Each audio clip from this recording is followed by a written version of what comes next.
Oh yeah, we want retribution. Oh yeah, we want retribution. Oh yeah, we want retribution. Yeah, we ran out of patience. Boil up with the cold hard hatred. I can feel the vibration. Feet in the streets, it's a new sensation. I wanna break faces on the pavement. I wanna make greatness look complacent. Adrenaline awakened, I can taste it. We can make an impact, grab and then take it.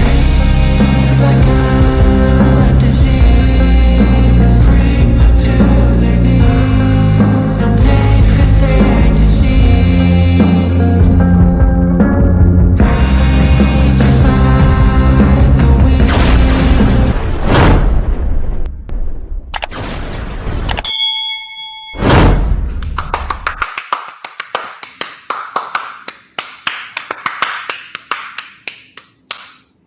It is hot as balls outside, but it is Sunday, and on the seventh day the Lord rested because DJ Storm said, "Don't worry, big guy, I got this." Now, if you don't already know, ladies and gentlemen, I'm the one and only DJ Storm, and I would like to welcome each and every single one of you back here to a very special edition Sunday stream. We are streaming live on 4 different platforms across 8 different accounts, and we got ourselves a lot of material to get into today. As of course, you already know who I am, Mr. Controversy and the operator of the best damn Twitter handle known to mankind. This is the official rewind for WWE Money in the Bank 2023. Which, of course, streamed live on the Peacock, that is. Get your mind out of the gutter, you fucking savages. Peacock, yesterday afternoon at 3 p.m. Eastern Time from the O2 Arena in London with one electric crowd. We have a lot to get into. It was a very, very, very newsworthy event, and it was incredibly, incredibly electric. We got ourselves a guest here, as per usual, here on The Rewind. I am not flying solo today because I got myself one of the biggest New York Giants fans out there. He is a content creator of the Hardcore Sports channel, just like me. He is a lifelong wrestling fan. He's a good friend of mine, and he's going to be lighting it up on YouTube when football season starts up again in just 2 short months. Ladies and gentlemen, please help me welcome back to the channel my main man, Mac, the Giants fan. How you doing, brother? I'm doing great, man. Good to be here. Thanks for having me, man. Always, man. Always a pleasure on here chopping up wrestling with you, man. You're the best that does it as far as I'm concerned. Damn right, baby. You see, this is why I have him on. This is why I have him on, because he knows. Trust me on that. Mac knows.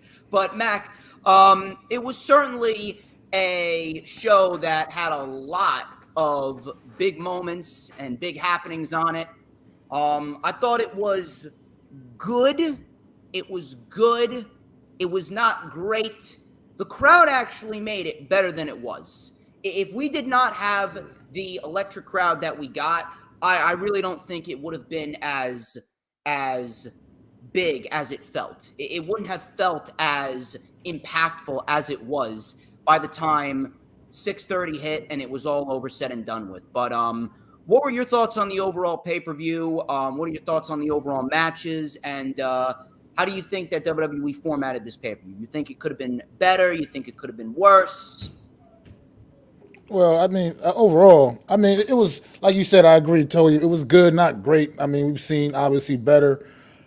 I was very pleased with both the latter matches. However, I thought they both really lived up to the hype. They really brought it. They clearly did put the right people in these matchups, in both matchups, and they really delivered on the latter matches, I believe. I mean, most of the other single matches, they were just mostly kind of okay. Like we were talking earlier a little bit, you would have liked to get a little bit more out of Finn Balor and Seth Rollins. I really wanted to see much better match than what we got. Didn't have, like you said, not enough time and things of that sort. So I would have liked to see something better for that, because those two guys are two of the best in the business.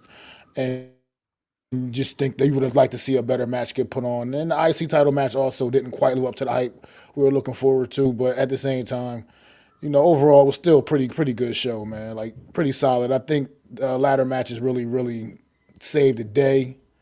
And like you said, the crowd was just so invested all the whole night. The crowd was very invested, no matter what was going on. That crowd was in it, and they kept everything hype.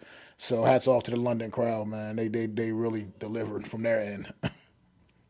I'm telling you, if John Cena, what he was saying earlier on in that segment with Grayson Waller, if they are really thinking about bringing WrestleMania to London, I have absolutely no issue with that, especially if that's the type of energy that they're going to bring.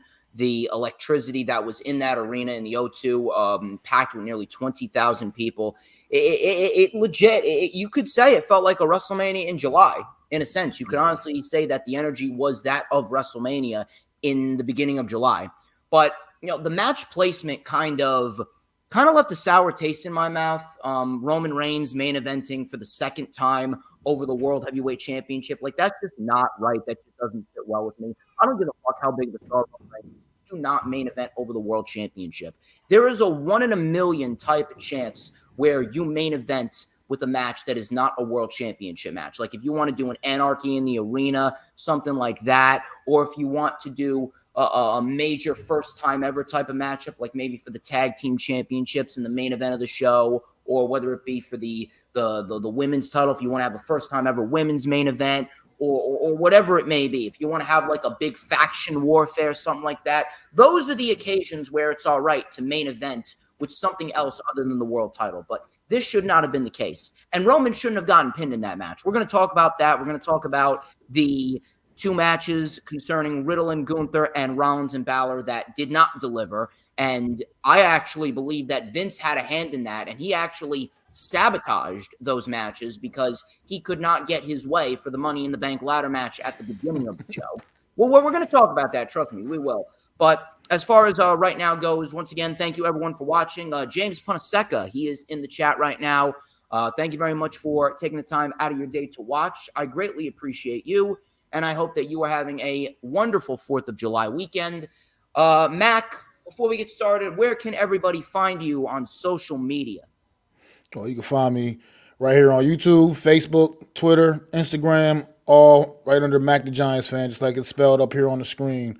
MACDA Giants Fan, man. And like DJ already said earlier, football season's coming back up, and my channel's going to be back up and running fast and furious again, man. So once football season kicks in, I'll be on it every week with multiple videos and streams every week throughout the whole entire football season. So you can find me right there, Mac the Giants Fan, on all platforms. It's going to be big, man. It's going to be big. Mac the Giants Fan, he's a very, very passionate YouTuber when it comes to football.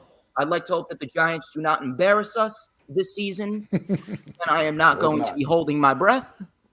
Either way, the Giants are like this version of WWE. We hope that they don't embarrass us, and then they always do something to fuck up the trust. But either way, you can follow me on social media at HistoryMakerDJS. Once again, that is at HistoryMakerDJS, both on Twitter and Instagram.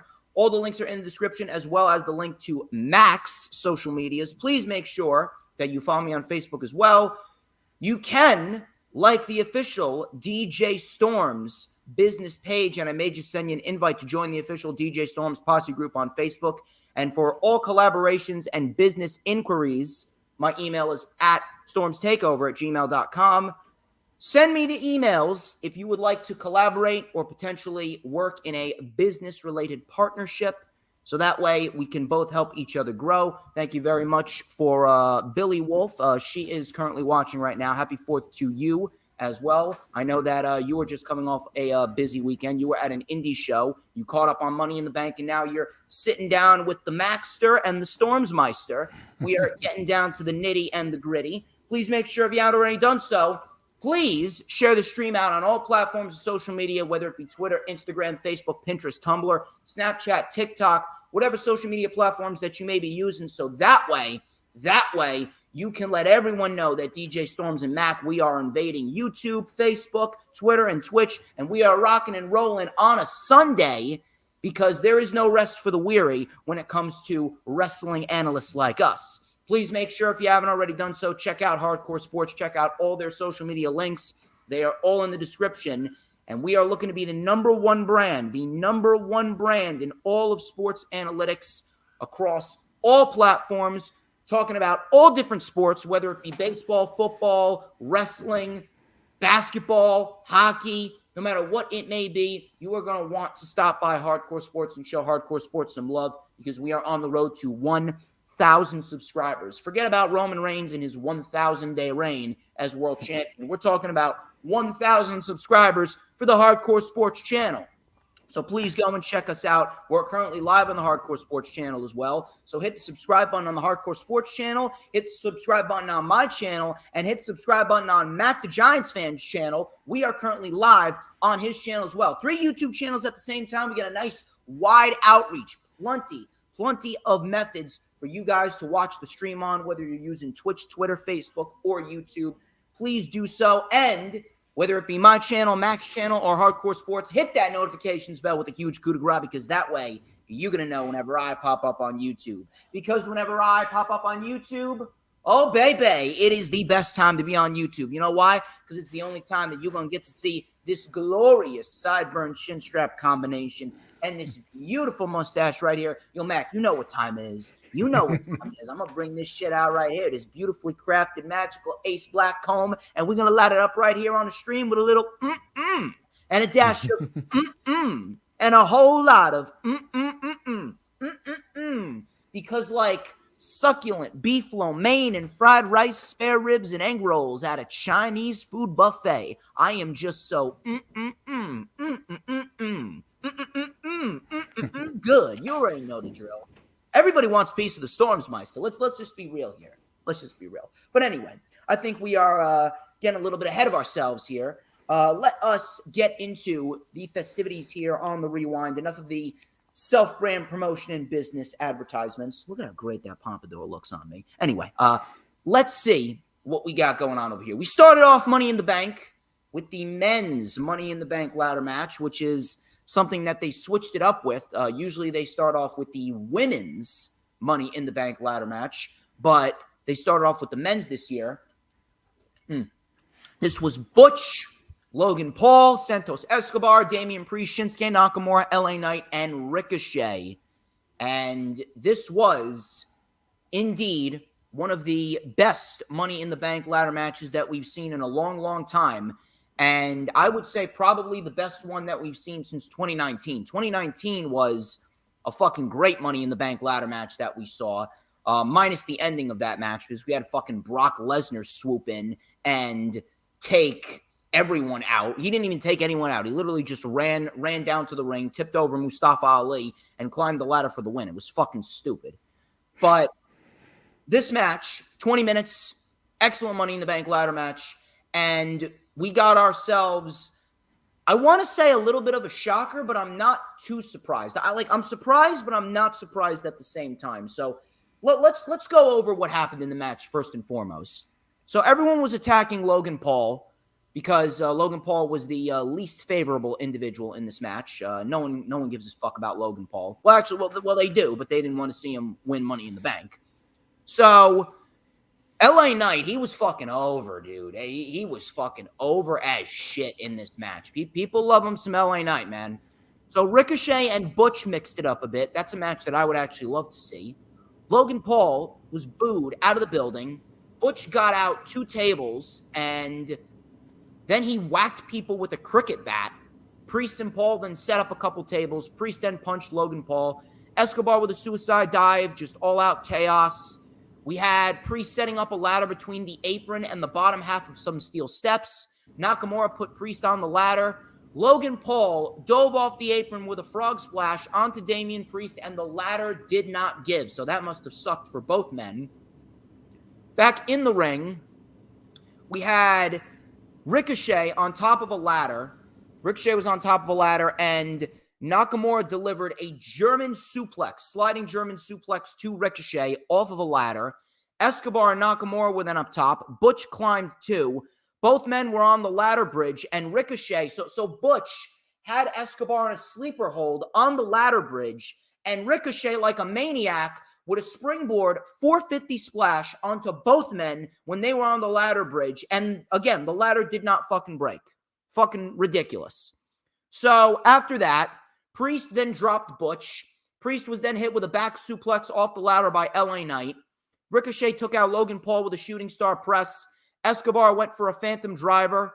And we had Escobar and Butch and Nakamura. They were all on the outside by the announce table. Butch then climbed a huge fucking ladder and delivered a moonsault off the ladder onto the floor, taking out everyone. Logan Paul then with a big plancha onto Butch. Paul then went for the briefcase. Ricochet stopped him. Escobar then with a running knee to Paul. Nakamura stopped him. LA Knight came in. He was going to go for it. LA Knight got Hurricane Rana'd off of a ladder. He got Hurricane Rana'd off of a ladder. James Punaseka, to answer your question, he found a cricket bat underneath the ring. It was all out chaos. All out fucking chaos. So Escobar and Nakamura, they were tipped over. They were on top of a ladder, and they got tipped over by Logan Paul and Ricochet. Logan Paul and Ricochet with the scariest spot of the entire night. Logan Paul and Ricochet, I don't know what happened, but they got caught up in the ropes. They got tangled up in the ropes as if they were in a fucking spider web. And it was a very sloppy-looking Spanish fly, but it was a Spanish fly nonetheless. And Logan Paul looked like he landed right on his neck through the table in one of the most brutal spots of the entire year for WWE. Absolutely fucking ridiculous. Logan Paul and Ricochet crashed and burned, and we did not see them at all for the rest of the show, right through the tables. Butch and LA Knight were up top. Butch then snapped LA Knight's fingers. Priest then chokeslammed Butch off of a ladder through another ladder. So Butch was out of the equation. In came LA Knight. He took out Priest. He took out Escobar. He took out Nakamura. He went for the briefcase. We thought he was going to get it, but then Damian Priest came out of nowhere. LA Knight was on top, and Priest delivered a broken arrow to LA Knight off of a ladder. Priest climbed the ladder, and he unhooks the briefcase, and Damian Priest wins the Money in the Bank ladder match. Now, before I hand it over to Mac, let me give you guys a complete rundown of everything that we saw here, and let me give you guys a couple reasons why we saw what we saw. Damian Priest is now Mr. Money in the Bank. First off, I do not have an issue with this. I do not have an issue with Damian Priest winning Money in the Bank because Damian Priest has been doing great. Damian Priest has been doing great. Damian Priest right now is doing some of the best work of his main roster run. So I don't have an issue with Damian Priest because Damian Priest, he is killing it right now. And if anything, he has busted his ass on the main roster for a major moment like this. We have not seen a major moment for Damian Priest in a long, long time. The last major moment for Damian Priest that I could honestly remember was when he beat Sheamus at SummerSlam 2 years ago to win the United States title. He hasn't had a big moment since then. So if this was going to be his major moment, I got no issue with that. Now, I'm going to say, LA Knight, yes, he should have won. LA Knight should have won because at the end of the day, LA Knight right now is as hot as Sami Zayn was back in late 2022, early 2023. Said that Sami Zayn was hot. He's kind of cooled down a little bit because, WWE, they don't know what the fuck they're doing outside of the bloodline shit. But at the end of the day, he was hot back then. And right now, LA Knight has slipped into the same position that Sami Zayn was back in early 2023. And with how hot LA Knight is and how much the fans wanted it, the fact that they didn't give it to him, that just showcases to you that Vince is in charge. Now, some people will say, well, if Vince is in charge, why didn't Logan Paul win? Why did Damian Priest win? Couple of reasons. Number one, Vince can't make it too obvious that he's in charge again. Because if he did, then clearly he would have a lot more people jumping down his throat than you would think. But either way, it doesn't really matter because he's in business with someone like Ari Emanuel, who has been friends with him for 2 decades. So Ari Emanuel is going to protect Vince McMahon no matter what. But Vince right now, he's not making it all too obvious that he's in charge. Now, to me, it's obvious because I'm smarter than most. I'm the smartest man alive. Let's be real here.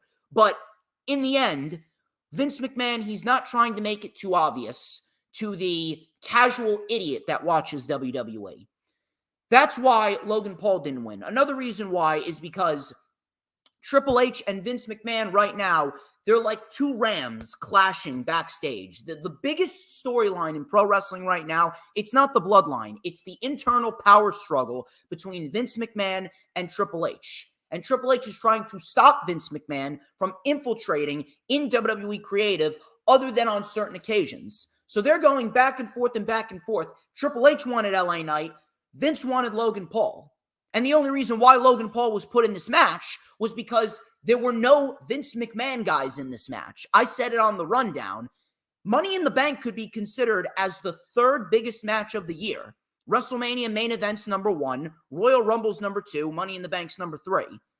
And there's no Vince McMahon guys in the match. Logan Paul was the only Vince McMahon guy in this match. So the fact that he was in there just showcases to you that Vince McMahon is clearly in charge of what WWE is doing from a backstage perspective, from a creative perspective. Damian Priest right now is the luckiest man alive. Why? Because right now, I don't know how long it's going to last because it could end like that. Right now, Damian Priest is in Vince McMahon's good graces. After what he did at Backlash against Bad Bunny, Vince McMahon and a lot of people in management are high on Damian Priest. But then again, we have seen this numerous amounts of times. Vince McMahon has been high on Matt Riddle. He's been high on Andrade. He's been high on Angel Garza. And what happened to them? Matt Riddle was turned into a comedy act. Angel Garza's a jobber. Now he's down in NXT. And Andrade is in AEW getting set for a 6-man tag team match with the House of Black. And that's going to be fucking great. Damian Priest, right now, for the time being, he is in Vince's good graces until Vince McMahon gets bored of him, and then Vince goes right back to sucking off Charlotte Flair and Roman Reigns. But as of right now, Damian Priest, he's on Vince McMahon's good side. Triple H, he's always been high on Damian Priest, so Triple H kind of was able to compromise with Vince McMahon, and we got Damian Priest. Triple H didn't get his guy, and Vince didn't get his guy. They settled on a guy in which is both in their good graces right now. Damian Priest is in both of their good graces. Damian Priest benefited from the fact that LA Knight is a Triple H guy, and Vince wouldn't allow it. And Logan Paul, that would have just been fucking disastrous. So Triple H used the fact that Damian Priest is in a good position right now with WWE management as a means to give us what was the next best outcome. So I didn't mind it whatsoever. I did not mind whatsoever that Damian Priest ended up winning. However, I'm still going to throw it out there. LA Knight should have won. But I'm not as mad about this as I was about Rollins and Balor not getting enough time. And there is a storyline in which LA Knight can go into going into SummerSlam. But we'll talk about that in a little bit. I'm going to hand it over to Mac, the Giants fan. Give me your expertise analysis on this. And what did you make of the ending? I mean, I agree with the LA Knight take. LA Knight right now, he's over. He's just so tremendous at what he does, man. And his mic skills are amongst the top guys in the business, man. So I feel like it was disappointing a little bit that he didn't get the job done. Because who better would have been better to walk around with that briefcase for the next year or so, however long he would have held on to it with that briefcase, man, cutting probably amazing promos and just threatening whoever the champion is, whether it be Roman, whether it's Seth Rollins, or whoever else may or may not have those titles in the time while he would have had the briefcase. But at the same time, if we had to get anybody else, they did pick the right guy in Damian Priest. If it had to be anybody else, I totally agree. Damian Priest has been putting that work in. What he's done with Judgment as a part of Judgment Day, I mean, just throughout these last several months, he's been working his way up, and he kind of just has earned that right to get that opportunity that he hasn't had, man. I mean, he's the only real in WWE period. His only real title run he's had was that United States title, at least on the main roster. On the main roster, he did have a North American title too down at NXT, but he's just been putting in that work, and so I'm not upset that Damian Priest won either. I could at least it's more acceptable because right now where all the rest of the guys are that were in that match currently, it just wouldn't have made sense for any of them to win. And I'll take a little moment out. Look, I know how a lot of people may feel about Logan Paul. Good thing he didn't win this match because that definitely wouldn't have been, that definitely Would wouldn't have have been a been cool. disaster. But at the same time, I still got to tip my hat to Logan Paul because this guy, for not being a full-time performer, really comes in there and he shows that he belongs. He shows that he puts that work in for these special matches that he takes part of. And that big win is still eluding him as far as in a singles match. The big win is kind of eluding him, but at the same time, he really, I mean, he puts that work in. I'm not the biggest Logan Paul fan, I'm not I'm not high on what he does or whatever, but when he gets in that ring, he takes it serious. So I had to tip my hat to him a little bit, considering he was in there with a good group of talent yesterday, and he asserted himself really well. Other than, like you mentioned earlier, that spot with him and Ricochet that got a little botchy and looked a little scary, got a little dangerous. So, but for the most part, that stuff happens in matches, So for the most part, though, Logan Paul he really did good considering the group of guys he was in there with. But Damian Priest, my thing is, I don't know, I'm not 100% sure. They can go a lot of different ways here. It looks like Judgment Day is kind of starting to crumble a little bit. So just not sure exactly which direction we could head here, what we might see with him with the briefcase. But it'll be interesting over the next couple of months, man, and seeing what his plans are. Who he ends up going after, who he targets, but I think it was a pretty great match overall though. The action, the spots in that match, a lot of big spots, and it was great to see, man. Now, in the end of all of this, with Damian Priest, I actually do. I am thinking along the same lines as you. It seems as though they're going to use this to further the storyline with Damian Priest getting kicked out of Judgment Day, and Finn Balor, he's going to recruit the guy that he trained, J.D. McDonough, and J.D. McDonough, he's going to slide in. I'm not really sure where Damian Priest is going to go. I mean, they could do a lot of things with Damian Priest. I really don't see him as a guy to beat Roman. If LA Knight won this, then I would say, yeah, have LA Knight cash in on Roman at SummerSlam after the Bloodline destroys Roman at SummerSlam, and then have him win the championship. That's what I would have done. I just want to get that fucking title off of Roman Reigns. That's what I would have done. But Damian Priest, I would probably have to say that he's probably going to wait until a little bit more towards the end of the year, because Seth Rollins, he deserves a title reign that's at least 200 days minimum. Rollins is not going to be losing that title anytime soon. Rollins should be holding that title going into Survivor Series and probably even past Survivor Series. We'll see what happens there, but if they want to give Damian Priest the cash-in moment later on in the year, probably around Survivor Series time, maybe sometime in December, and then we can go into WrestleMania 40 with Damian Priest as the World Heavyweight Champion. Maybe Damian Priest cashes in. At WrestleMania 40. That would definitely be big. And that would definitely make Damian Priest for sure. I'm not sure when he's going to get kicked out of Judgment Day. That could be any day now. I would not mind if we see Damian Priest and Finn Balor challenge Owens and Zayn for the tag team titles at SummerSlam. Owens and Zayn win, and then Balor can blame Damian Priest, and that is the segue to kicking Damian Priest out. That wouldn't be too bad. Now, what do we do with LA Knight? What happens to LA Knight? What happens to Logan Paul? What is that going to result in? Some people are saying that it's going to be LA Knight and Logan Paul at SummerSlam. No. That would not be a good decision. Not because it wouldn't be a great match. Not because the promos wouldn't be entertaining. Not because that it would make SummerSlam bad. I'm not saying that whatsoever, but there are two ways that you could go with Logan Paul and LA Knight that would be a hell of a lot better. LA Knight did not win Money in the Bank. Fine. I didn't even pitch LA Knight for Money in the Bank this year. I was pitching Cody to win Money in the Bank, and Cody should have beaten all those guys in Money in the Bank, and Cody should have gone on to SummerSlam to cash in on Roman. That's what I would have done, but they didn't do that. So Damian Priest is Money in the Bank. What do you do with LA Knight? It's quite simple. LA Knight, I pitched after the draft, LA Knight versus Austin Theory for the United States Championship at SummerSlam. And if you want something that's the next best thing to the World Championship, give LA Knight the United States Championship. Austin Theory, he's had a reign. He's held it since November. He has defended it against numerous amounts of people. He's had great matches left and right, but you can tell when it's time. It's time. Now's the time to get the title off of Austin Theory, put it on LA Knight, and have LA Knight do with the US title what Gunther is doing with the IC title, and have LA Knight make the United States title mean something because of who he is, what he does, the charisma that he has, and the reaction that he elicits from the WWE audience. That is what you do. LA Knight and Austin Theory for the US title, that is your match at SummerSlam with LA Knight winning. Now, Logan Paul's match is pretty easy from my perspective, at least.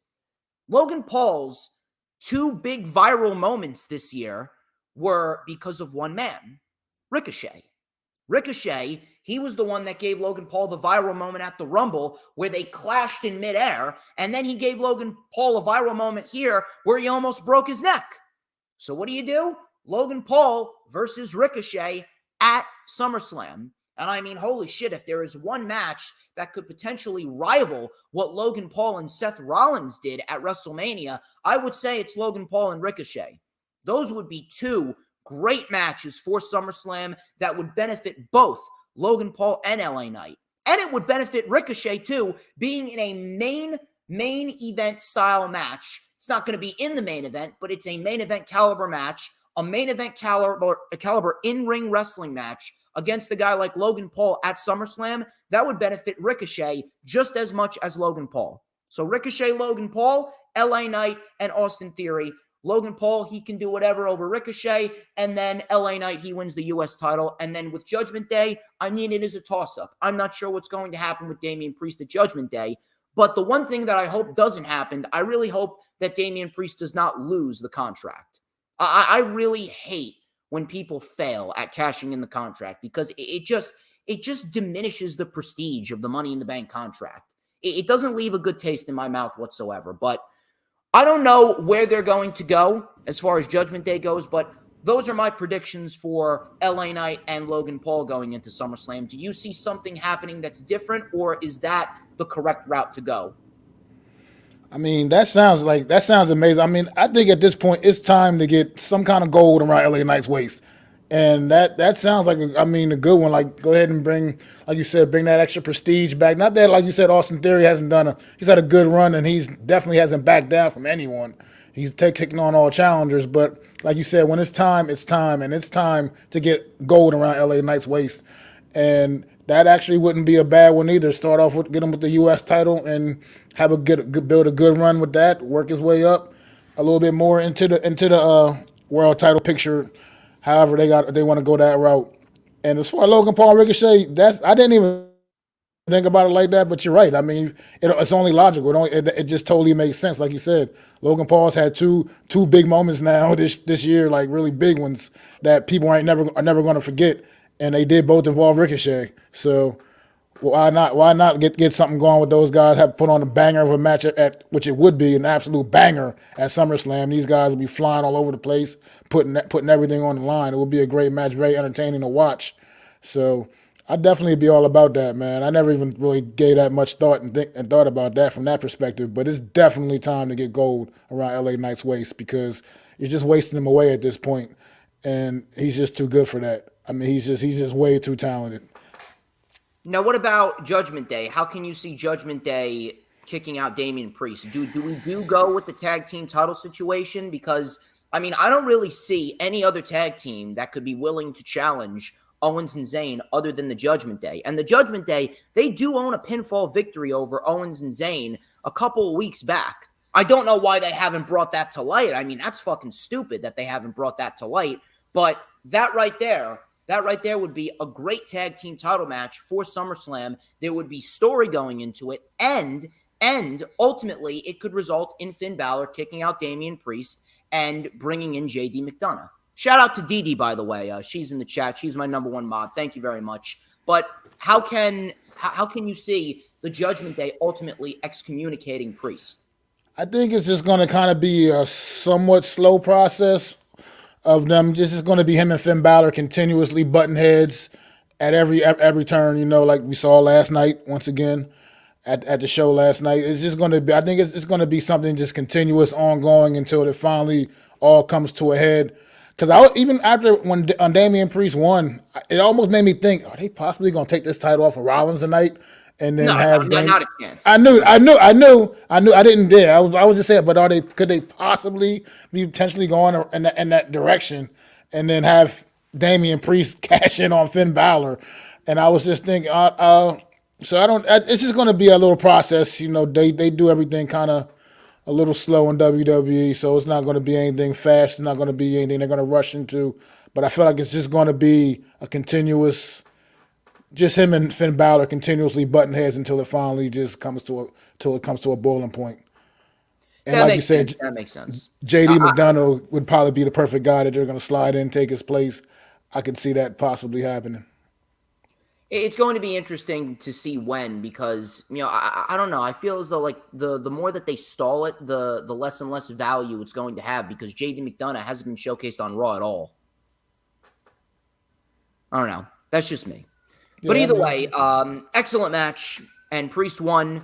LA Knight should have won, but I will take Damian Priest, because at the end of the day, Damian Priest is great, and he deserves a big moment. This was his big moment. LA Knight, there is still an option for LA Knight to get gold, and I hope that they go forth with that route and give LA Knight the U.S. title at SummerSlam, and that would be a very nice place for LA Knight to be slotted into, because we have a lot of good people in the mid-card on SmackDown, whether it be Sheamus, whether it be LA Knight, whether it be Cameron Grimes, whether it be Solo Sikoa and Grayson Waller, and I think Rick Boogs is also on SmackDown. So we have a nice solid mid-card over on SmackDown. So you can do Butch as well, Butch and LA Knight, whoever else, Rey Mysterio, Santos Escobar, a lot of great challengers for LA Knight in the U.S. title. So that's the route that I would go.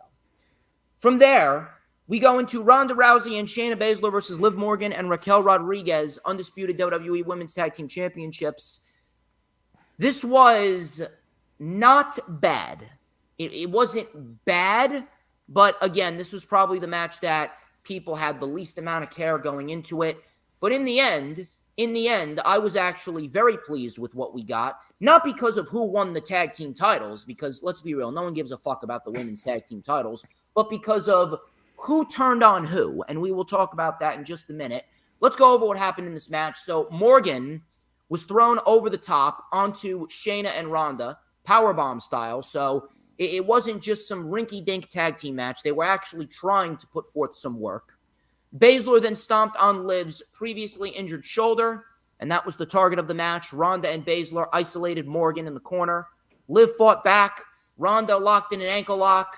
Morgan hit the Jersey code breaker. We had a tag to Raquel. We had a big lariat on Rousey. Fallaway slam to Shayna and a power slam for a 2. Power bomb from the middle rope by Raquel on Rousey, and Baszler saved the match. Tag to Liv Morgan, crossbody, but Shayna rolled through into a modified Fujiwara armbar, and she wrenched on the shoulder, so she was wrenching the arm back. Liv was able to get out of it. Baszler then locked in a German suplex and then the Karafuda clutch while Ronda took out Raquel. Baszler thought she had it won. Liv was able to get out of it. We had a tag to Ronda.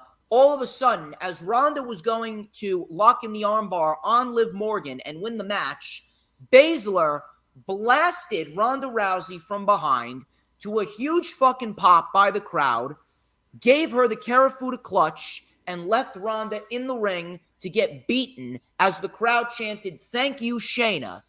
Ronda was then on the receiving end of the Tahana Bomb tag to Liv Morgan. Liv Morgan hit Oblivion, and Liv Morgan pins Ronda Rousey at Money in the Bank for the second year in a row, and this year she pins Ronda Rousey to win the undisputed Women's Tag Team Championships with Raquel Rodriguez. Listen, I love Liv and I love Raquel. I think they are two very solid hands in the division, and I think that Raquel is going to be a solid women's champion one day. She's not ready yet, but I have been loving her progression, and I think that she has done a very nice job handling herself this year in major scenarios. Match was not bad, but let's be real here. If you are telling me that you legitimately give a fuck about the women's tag team titles, you are lying to yourself. No one gives a fuck about them. No one's given a fuck about them since Sasha and Bayley lost them to the fucking Iconics at WrestleMania 35. Man, I'm so glad I didn't go to that WrestleMania because it was in New Jersey. It was in MetLife Stadium. I am so fucking glad I did not go to that WrestleMania and I did not have to sit through that fucking disaster. Really. But women's tag team titles, no one gives a fuck. No one will give a fuck. I am surprised that they didn't just eradicate the women's tag team titles to begin with. But, you know, who the fuck am I? However, Shayna Baszler turning on Ronda Rousey. Fucking awesome. Awesome. I'm sitting here thinking to myself, why didn't this happen 6, 7, 8 months ago?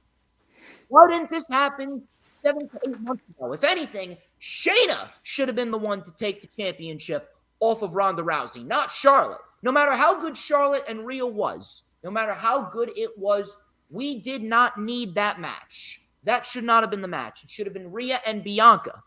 Should have been Rhea and Bianca, and Rhea should have been the one to beat Bianca Belair at WrestleMania. Meanwhile, at WrestleMania, we could have gotten Shayna Baszler as the women's champion going into WrestleMania, and then we could have had Shayna Baszler go on an absolute tear throughout 2023 with the women's championship. She could have been beating everyone. But now Shayna Baszler has legitimately turned on Ronda Rousey, left her for dead, said fuck the women's tag team titles. Now, if this is going to be the process, the first step into getting Shayna Baszler back to the old Shayna Baszler, the killer Shayna Baszler, the queen of spades Shayna Baszler, the woman that held the NXT Women's Championship for 415 days, I am all for that, and I have zero complaints with that. No one gives a fuck about the women's tag team titles. Match wasn't bad, but this was a Monday Night Raw match on pay-per-view. You could say that for a lot of matches on this show. Monday Night Raw match on pay-per-view. No one gives a fuck about the women's tag team titles, but I will not be complaining about this at all because Shayna Baszler turning on Ronda Rousey, brilliant. So now we get Ronda and Baszler at SummerSlam, and Baszler is back to being who she once was. Now we got a solid challenger for potentially Asuka or potentially Rhea, depending on where they are. Are they on Monday? I think they're on Monday Night Raw. So now we got a solid challenger for Rhea Ripley. Shayna Baszler and Rhea Ripley. And if you guys remember from 2019, they put on a great match on NXT television in which Rhea won the NXT Women's Championship. Almost said NXT Women's Tag Team Championship. But Rhea won the NXT Women's Championship from Shayna Baszler on NXT television in a great match. Now all we need is the why.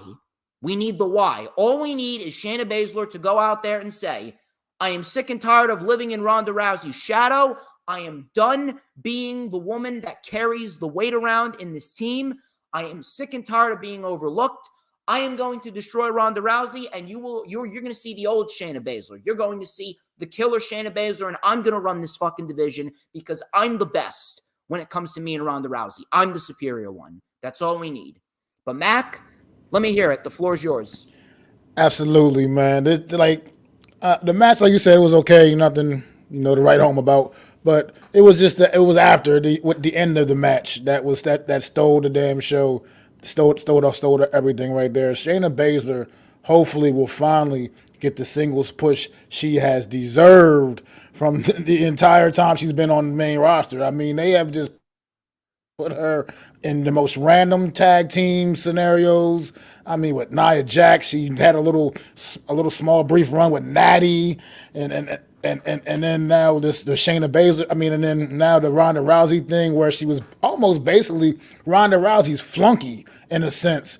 Just kind of, they took her theme away from her. She's not even entering the ring with her own theme music anymore. She was coming down to conceding to Ronda Rousey's music. They added her name to Ronda Rousey's graphic and everything. It was just like, come on, this is Shayna Baszler, the Queen of Spades, one of the most dominant female NXT champions of all time. And then she comes up on the main roster and she hasn't had an opportunity to do anything in the singles division. So Hopefully now this is going to be her ascending and taking that push, and like you said, becoming the Queen of Spades again, and becoming that Shayna Baszler we all loved, where she came into this company in the first place. Because it's just been, I think she's been one of the most they've wronged her. They've done her wrong so badly, so much, man. She The should have whole never time won she's been on the main back roster. at WrestleMania 36. She should have won. Absolutely agree. Absolutely agree, man. It's just been terrible what they've done with her this whole entire main roster run. So hopefully now this is a sign of new beginnings and a sign of good things to come. I was so ecstatic when she turned on Ronda Rousey yesterday. It was one of my best spots of the whole entire show, just because it was long overdue. Because she's nobody's flunky. She's nobody's number two, man. She's definitely a great standalone talent, can hold her own with any of the females on this roster. And it's just been, it just hasn't been right, man. They've done her wrong, man. She was too dominant of a champion in NXT to come up on the main roster and basically just be spinning her wheels in random tag teams the entire time. It's just been crazy. So hopefully, like you said, they got that great match a few years ago when Rhea Ripley took the title off of her, and NXT title off of her. Why have we never gotten that again? There's no reason why we haven't ever gotten that again. But hopefully we will. Hopefully we will soon, and we'll see how this thing all plays out. But Shayna Baszler, I'm so happy for her right now, and I'm glad she looks like she may be getting the opportunity she's already long deserved. So I'm just really excited for this. So we pretty much already have a clear-cut vision as to where Shayna Baszler and Ronda Rousey are going for SummerSlam. That's going to be the match, and that could be the end of Ronda Rousey in WWE, and Shayna Baszler is going to be the new baddest woman on the planet when it comes to WWE. But what about Liv and Raquel? I really don't know where they go. The only other tag team that I can see them fighting is Katana Chance and Caden Carter, whenever that takes place. It's like the only real tag team. Yeah, exactly. It's the only real tag team. They're the only real fucking tag team. But the question is what exactly are we going to do with Rhea Ripley? Because she's going to be fighting Natalya. She's fighting Natalya tomorrow on Raw, which that's not going to result in anything more than Rhea Ripley destroying Natalya once again. What do we do for SummerSlam? The only thing that I can see going into SummerSlam is it's got to be either Liv or Raquel going into SummerSlam for Rhea Ripley, because they both have history. They both have history for sure. Yeah. Now, Shayna Baszler, I'm not sure what we're going to do with Shayna Baszler following SummerSlam, because the logical thing would kind of be to put Shayna Baszler against Rhea Ripley after she beats Ronda Rousey. But I don't know. I don't know, dude, because Rhea hasn't done anything with the championship yet. The only reason why she is remaining in the spotlight and she is still as over as she is because she's Rhea Ripley. That's pretty much it. So if we get a decent match at SummerSlam with either Liv or Raquel, fine. But what do we do after that? Like how much more are we going to put forth into Rhea Ripley? What exactly are we going to do? It's just very, very confusing because they have not built up anyone. The only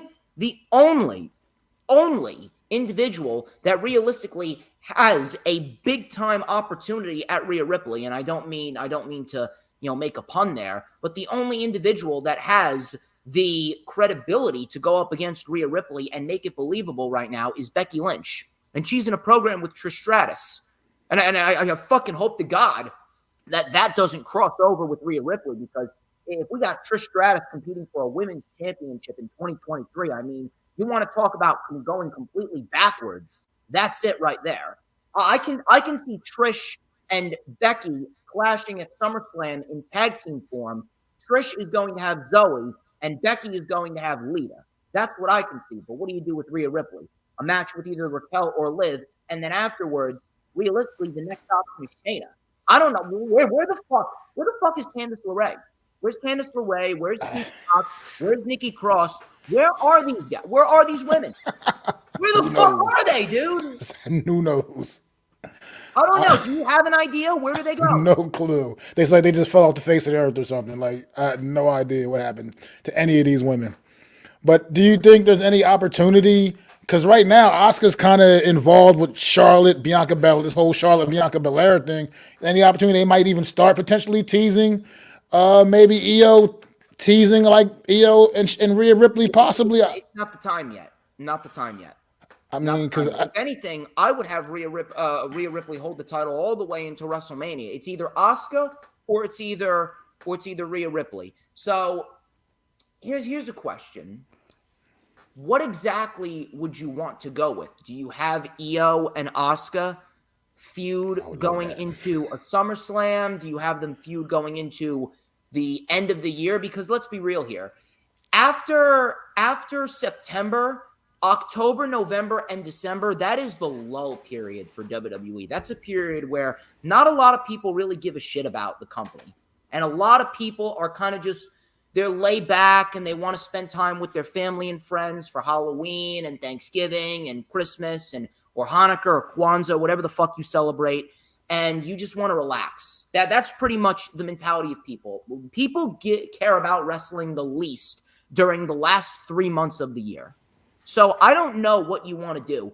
Realistically speaking, I mean, if you want to, Shayna Baszler is probably the best option to beat Rhea Ripley. Because Rhea Ripley right now, Rhea Ripley's kind of in the same position that Shayna Baszler was in NXT. Rhea Ripley is just a dominant figure, and she's running through everyone. So Shayna Baszler, we can tell that story again, this time with Rhea as the champion and Shayna as the challenger. Now, as far as EO goes, I don't know about you, man, but I would not mind seeing EO hold the briefcase till next year, and then whoever wins the Women's Royal Rumble, they can challenge either Shayna or Ripley, depending on who's the champion.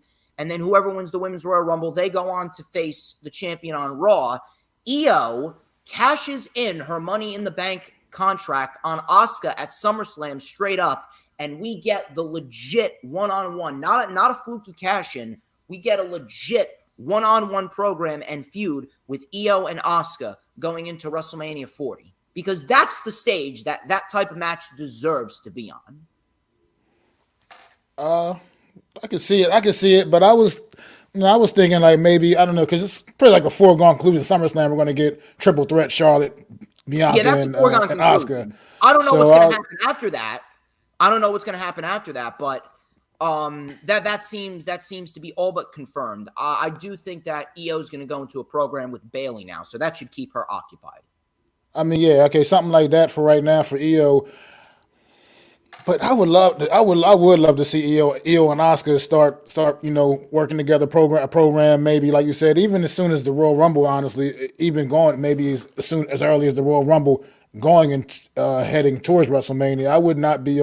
I like Asuka get everything situated with this Charlotte, Bianca, and everything. Get that situated and let that come to an end. Hopefully at SummerSlam, and then start, maybe I would definitely be okay with EO and Asuka starting to build something and get something rolling straight in, like into the Royal Rumble and maybe carrying over if it has to into WrestleMania.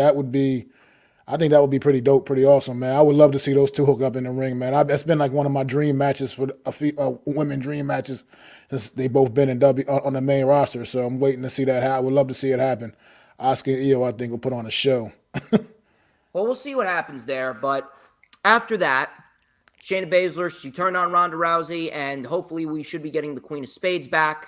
And Ronda Rousey finally is going bye-bye. Danielle Wolfe says Ronda's leaving WWE. Good. She should have never came back. Intercontinental Championship match. Matt Riddle and Gunther. This went barely 8 minutes. Now, granted, it's Matt Riddle and Gunther, and they made the most of what they were given, but I mean, holy fuck, dude. 8 minutes? 8 minutes. Might I remind you, this is a pay-per-view in a raucous crowd in London, and you only give Matt Riddle and Gunther 8 minutes. These two men should be getting no less than 16 minutes. These two men, hell, these two men should be getting 20 minutes. I don't get it. I honestly don't get it. How the fuck are you going to have Matt Riddle and Gunther for the Intercontinental Championship on a major pay-per-view? Because let's be real, whether people want to admit it or not, this is a major pay-per-view in a major venue because it plays into a major stipulation in Money in the Bank. It is a major pay-per-view, a major event, and you can't even give these guys 10 minutes? You can't even give these guys 10 minutes, let alone 15, 16. So Riddle He was chopped hard by Gunther in the beginning portions of the match. This was no rest periods. No rest periods. It was all action. No rest periods. So Riddle was trying to chop Gunther to no avail. Gunther then, he took the tape off of the injured ankle of Riddle. So that was the story. Riddle was in pain. We had a German suplex by Gunther. Riddle came back with a big exploder. Gunther caught Riddle with a sleeper. Riddle then was hit with a nasty clothesline, but he was able to kick out. We had a final flash knee strike by Riddle for a 2, and then a floating bro. Gunther kicked out. Gunther then chopped Riddle down. Riddle was down, and Gunther went up to the top for the diving splash that he won the UK title with. Riddle caught him in a triangle, which was a very nice transition. Riddle was then powered up by Gunther. He locked in a half crab. Riddle tried to get out of it. And this, I will say this. The match went too short, and it was very, very disappointing. But I loved the ending of this match. Gunther chopped the injured ankle of Matt Riddle. I thought that was great. It showed just utter brutality by Gunther. He chopped the injured ankle of Matt Riddle, locked in a heel hook, and Matt Riddle tapped out. Rather disappointing. And even if Riddle was injured, I mean, injury or not, on no fucking planet should Matt Riddle and Gunther only be going 8 minutes.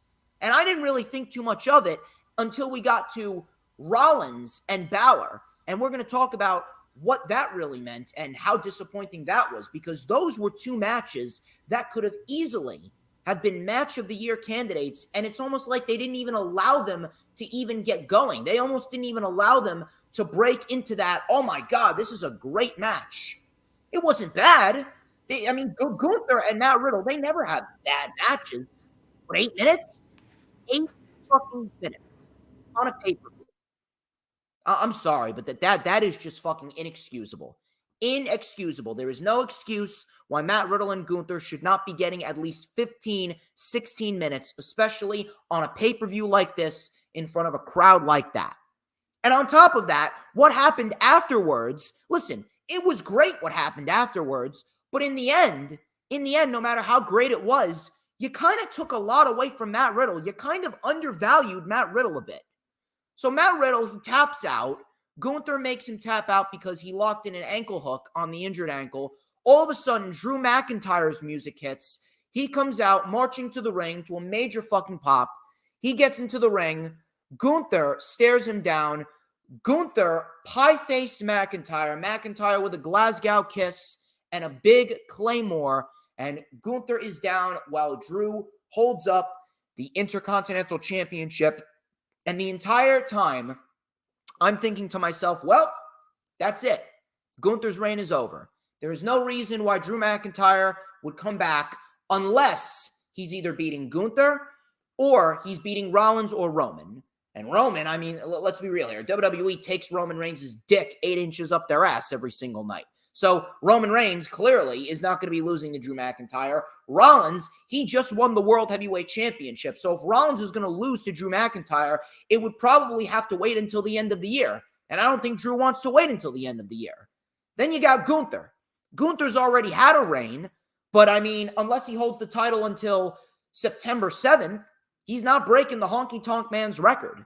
So if this is what I think it is, WWE is willing to sacrifice Gunther not breaking the Honky Tonk Man's record in order to give what he's done to Drew McIntyre, because they cannot risk losing Drew McIntyre. Because let's be real here. If Drew McIntyre is not satisfied, you'd be an idiot to think that he's not going to AEW. You'd be an idiot to think that he's not going to say, all right, I'm done here. I'm going to AEW and I'm going to make some history over there. WWE did this, and WWE right now was in panic mode.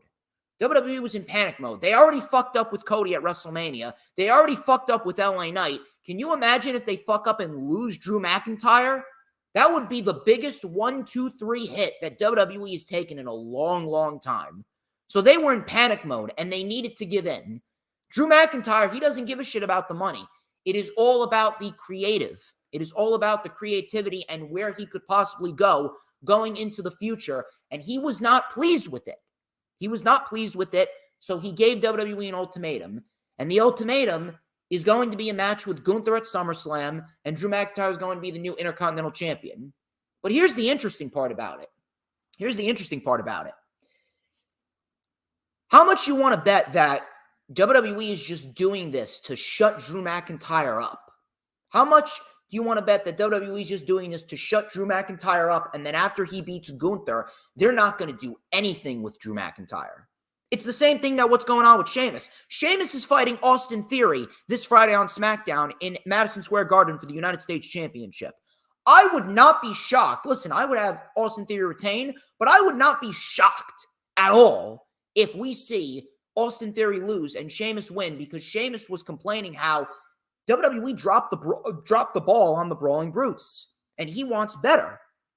They're kind of like doing the same thing with both Sheamus and Drew. They're just trying to keep him happy. They're just trying to shut him up. Although I would say that this is all WWE's fault to begin with. WWE put themselves in this scenario because WWE did not treat Drew McIntyre right. But even then, after Drew McIntyre wins, what are they going to do with him? Are they going to treat him right?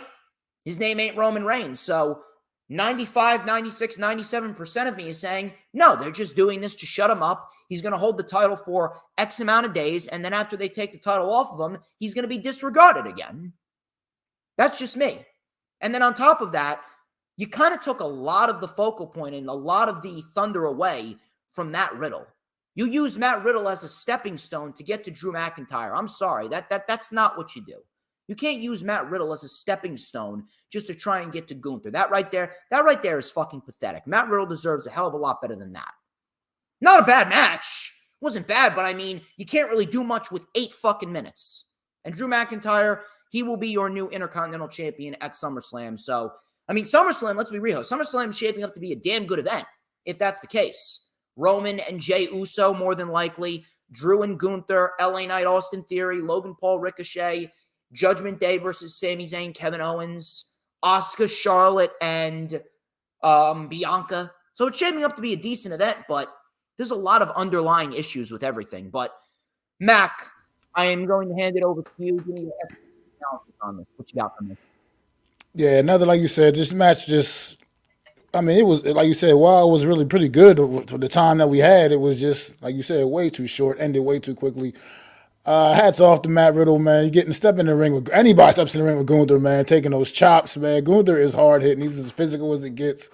I love watching when Gunther's in the ring, man, because he's not only that powerhouse guy, like a powerhouse guy. He has really sneaky good mat wrestling skills as well, man. Gunther is really well rounded. I think people don't give him enough credit for that aspect. I mean, I just see all the big heavy chops and all that stuff like that, but Gunther can get down in the ring, man. And so hats off to Matt Riddle, man. He was taking all of that, like you said, only for a few minutes, but at the same time, it was still a good match. Just that when you go on to look at this card as a whole, you looked at this match here and thought this had potential to be the match of the night. You know what I mean? Like top billing, and it just wasn't, because like you said, it was over. It was over before you blinked, and it was over, pretty much. So, I mean, these two guys right now, they're both at the top of their game. I mean, like you said, it's kind of unfortunate. Like you said, Riddle got used, like you just said, best way to put it, like a stepping stone to bring Drew back into the occasion. But it was really good to see Drew McIntyre come back. I mean, because WWE can't afford to lose a guy like that right now. Not what AEW's got going on over there. They cannot afford to keep losing talent like that, because, like you said, he's definitely, if he walks out of WWE, he's definitely going to AEW. He's not going anywhere else. He's definitely going there. So, and that's just WWE can't afford to keep losing these guys, sacrificing these guys like that. So they're gonna make, like you said, get Drew happy. We won't see it. We probably won't be seeing Gunther get the Honky Tonk Man's record, because it just doesn't make sense at this point now. He'll go and lose. He will be dropping that title, and then have to move on to other things, which I would think is going to be getting ready for that Royal Rumble victory in January, man. I'm thinking that's got to wait. That would have to be the way to go with that. I would think that Gunther drops that title to Drew, and then he goes on, I mean, I'll find another program for him for the next couple months, and then he'll get into that Royal Rumble and and win it in January, and it'll be main event in WrestleMania next year because that's the level Gunther is on, and he deserves to be doing that. So I at this point, I feel like that's got to be the next plan for Gunther after this match with Drew at Survivor. I mean at SummerSlam. So If anything, we'll see. I'd have Gunther fight Roman and beat Roman. Fuck the bloodline. I'm having Gunther beat Roman. Gunther beats Roman and Priest cashes in on Rollins. There you go. Good with all of that. I'll be definitely be good with that. At this point, the Roman thing, man, it's like it's so stale now. At this point, like it needs to come to an end. I don't know what they're dragging this out for with him. So we'll see. We'll see what happens there. But that. We will talk about that. Yeah. But from there, Cody Rhodes versus Dominic Mysterio. Dom came out, boos as per usual, and Cody Rhodes doing his normal thing. Oh, the whole theme song thing. So from there, Dom played a little cat and mouse. Cody ripped off the cast and revealed that he was okay. Cody then took out Dom with a running power slam. Dom then rolled to the outside, tried to escape through the fans. Cody chased after him. Rhea got in Cody's face. Dom loosened the turnbuckle, and behind the referee's back, Rhea Ripley dropped Cody Rhodes on the steel steps. Dom came in with a suicide dive. He tried for the countout victory, but it was to no avail. Dom bounced Cody's head off the table. Crowd was chanting, "Dom is a wanker," which I laughed at. I thought that was fucking great. Dom then with a corkscrew elbow. Cody kicked out at 1. Dom went for the 3 amigos. Cody then countered with a gourd buster. Cody then mounted a comeback with a nice power slam and a disaster kick for a 2. Dom then with a drop kick. He went for the 619. Cody stopped him. Spinning Alabama slam. Cody Cutter connects. Cody Rhodes then with the crossroads, and he wins 1-2-3. This match went about 9 minutes. The only positive from this, besides the crowd, is I will say that Dom handled himself very well. I thought that Dom, for the 9 minutes that it went, he handled himself very well, but this was way too short. Again, this was the second match of the night, went way too short. And on top of that, this was the wrong outcome. I don't really know why WWE is so fucking lazy, but I mean, you really couldn't be bothered to fly Brock Lesnar out to London to cost Cody Rhodes. If we see Brock Lesnar on Raw tomorrow night, I'm just going to ask, why didn't you do it at Money in the Bank? Why didn't you do it at Money in the Bank? If Dom is the heat magnet that he is, don't you think it would have been better if Cody Rhodes were to lose to Dom because of Brock Lesnar and Dom could parade around saying that he beat Cody Rhodes on his own? This victory did nothing for Cody. This loss did nothing for Dom. All it was a 9-minute match on a pay-per-view that was just there. Now, again, Dom handled himself well, but it was the wrong outcome. It went way too short, and we didn't see Brock Lesnar. So, where the fuck is Brock Lesnar? Cody Rhodes has been calling out Brock Lesnar for God knows how long.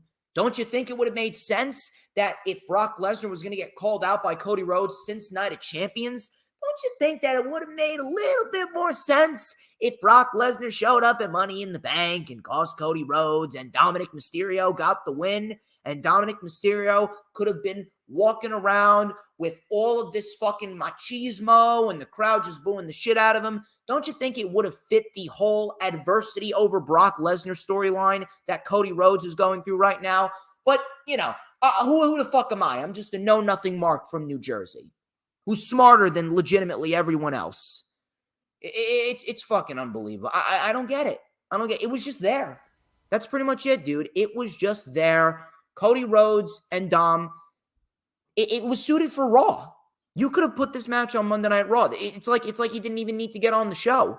And to make matters worse, what happened afterwards, no matter how good of a segment that it was, that segment that took place after this match took away from so many matches on the show. Such an unnecessary segment that followed this. But look, Dom did fine, but it was the wrong outcome. Wrong outcome. We didn't see Brock Lesnar. And dude, I don't really give a shit what anyone says, man. Cody Rhodes is virtually ruined right now. I legit don't give a fuck about Cody Rhodes. Cody Rhodes is he's just another body on the roster. He's a bargain basement John Cena, and it's fucking lame. I don't know. I don't. Do you have anything else to add to that? I mean, this match, it just was unnecessary. Pretty much, just kind of like nobody really cared. Like you said, overall, it wasn't a horrible match or anything by no means, but it was unnecessary. Nobody cares about a random Cody Rhodes Dominic Mysterio match. I mean, that's just it is what it is. And then the fact that you had this match, like you said it best, where's Brock Lesnar at to come down, spoil the match for Cody? Because we know, I mean, come on, I'm pretty sure we're going to get part 3, Cody Rhodes, Brock Lesnar at SummerSlam. I mean, you figure that's got to happen, right? They 1-1 right now with each other in the first 2 matches. They split the first 2 matches. Got to have a rubber match. It's going to probably be at SummerSlam. Why? There's no time been better than last night for Brock Lesnar to come out there, ruin that match, and get Dominic a huge win. Like you said, right now where Dominic is as a heel, I mean, you can say what you want. Dominic Mysterio, I'm not saying he's like the best heel in wrestling and by no means, but this is a very short list of guys getting the heel that he's getting right now. He can barely even open his mouth without getting booed out of the arena. So Dominic Mysterio right now, he has that heel heat going, man, and that would have been a great win for him last night to just kind of keep emphasizing that. Like you said, he would have totally walked around bragging about it. It would have been probably one of the biggest single wins of his career. I mean, it would have probably been the biggest single win of his career, honestly. Now that I could think of that, I think it would have been a great time to do that. And WWE just has a way of fumbling things around and just keeping things muddy. It doesn't really make sense. But nothing about this made sense. And from what I've heard, Brock Lesnar is supposed to be on Raw tomorrow night, from what I have been hearing. So, like you said, a total wasted opportunity right there by WWE. Why didn't you just do it at Money in the Bank then? If he's rumored to be on Raw, why? Just total stupid, man. I'm telling you, WWE does shit completely ass backwards. It's amazing. I don't know. Continuously. Dude, I don't know about you, but dude, Cody's done. He's just there. Cody's just there, man. And this is what I was afraid of. This is the danger that you take coming over from AEW and going to WWE. That is the danger that Cody Rhodes put himself into. And if anything, dude, I'm telling you, I'm gonna even emphasize this more when we talk about the Bloodline match. WWE had an opportunity to kill AEW right before our very eyes at WrestleMania. You don't think everyone from AEW was watching Cody versus Roman? If Cody Rhodes would have won the World Championship, they would have gotten the Elite by the end of the year. Omega and the Bucks would be on their way to WWE. Cody Rhodes would. Wow. They would. They absolutely would, dude. Yeah. But after that, all of a sudden, out of fucking nowhere, we hear the trumpets, we hear the doo-doo-doo-doo, and we hear John Cena come on out, run down to the ring. He goes, surprise, but I'm the one that's surprised because you flipped it around. Look around. Do you know that this is the first premium live event in London for over 20 years? So he's like, what the hell took us so long? You know, it's not up to me. It's up to the decision makers. They think that this is kind of a hostile environment and that you're kind of a distraction to the show. But no, you are the show. Why am I here? I am here on behalf of you. I know the world's watching. You are underappreciated. I'm big on respect, and all of you have earned my respect. You cheer, you chant, and you care. And I am here to try and bring WrestleMania to London. The crowd went nuts. Not really sure where they would do it, but either way, crowd went nuts. Absolutely nuts. He was trying to get the crowd hyped up. He was trying to, hype up everyone and say, yeah, let's bring WrestleMania to London. All of a sudden, Grayson Waller came out. Crowd was chanting, who are you? I thought that was very nice. He goes, I hope you don't mind, but I loved watching your career. I love the jorts. Crowd was chanting, shut the fuck up. I laughed. What I love most is that you're all about the hustle, loyalty, and respect, but you're lying to these people. WrestleMania in England? Are you kidding me? It's supposed to be the summer, and it's cold as shit. He didn't say shit, but you get what I'm saying. WrestleMania needs to be somewhere beautiful, like Australia. Crowd booed. crowd chanted wanker. They called a lot of people wankers. They called Roman a wanker. They called Waller a wanker. They called Dom a wanker. I'm start using that in my everyday life. So Waller wanted to get Cena a spot on the show on the Grayson Waller effect. So then Waller said, maybe I could help you a bit because you lost to Austin Theory, you lost to Roman Reigns, you lost to The Fiend.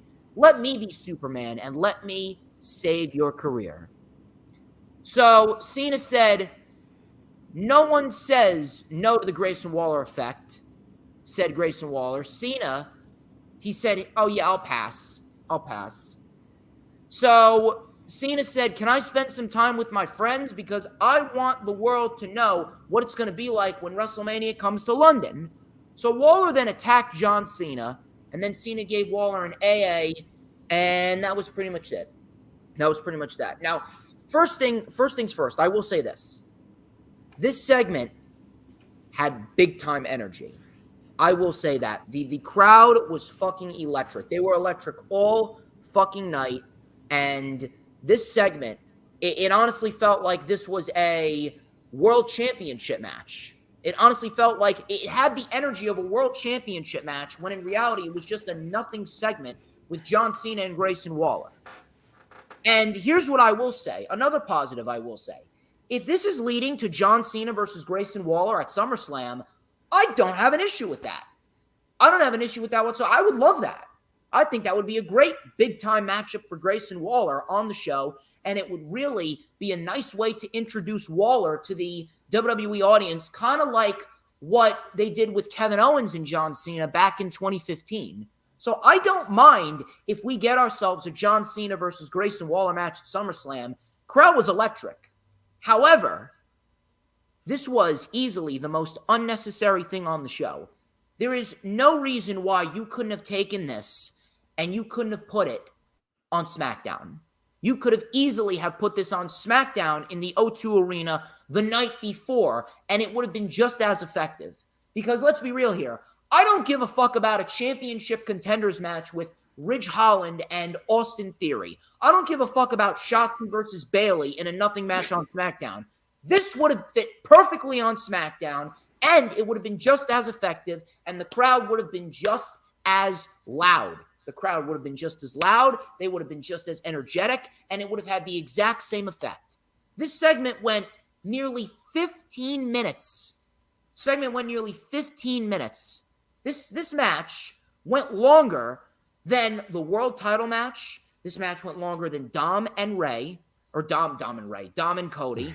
This match went longer than the women's tag team title match. And this match went longer than the IC title match.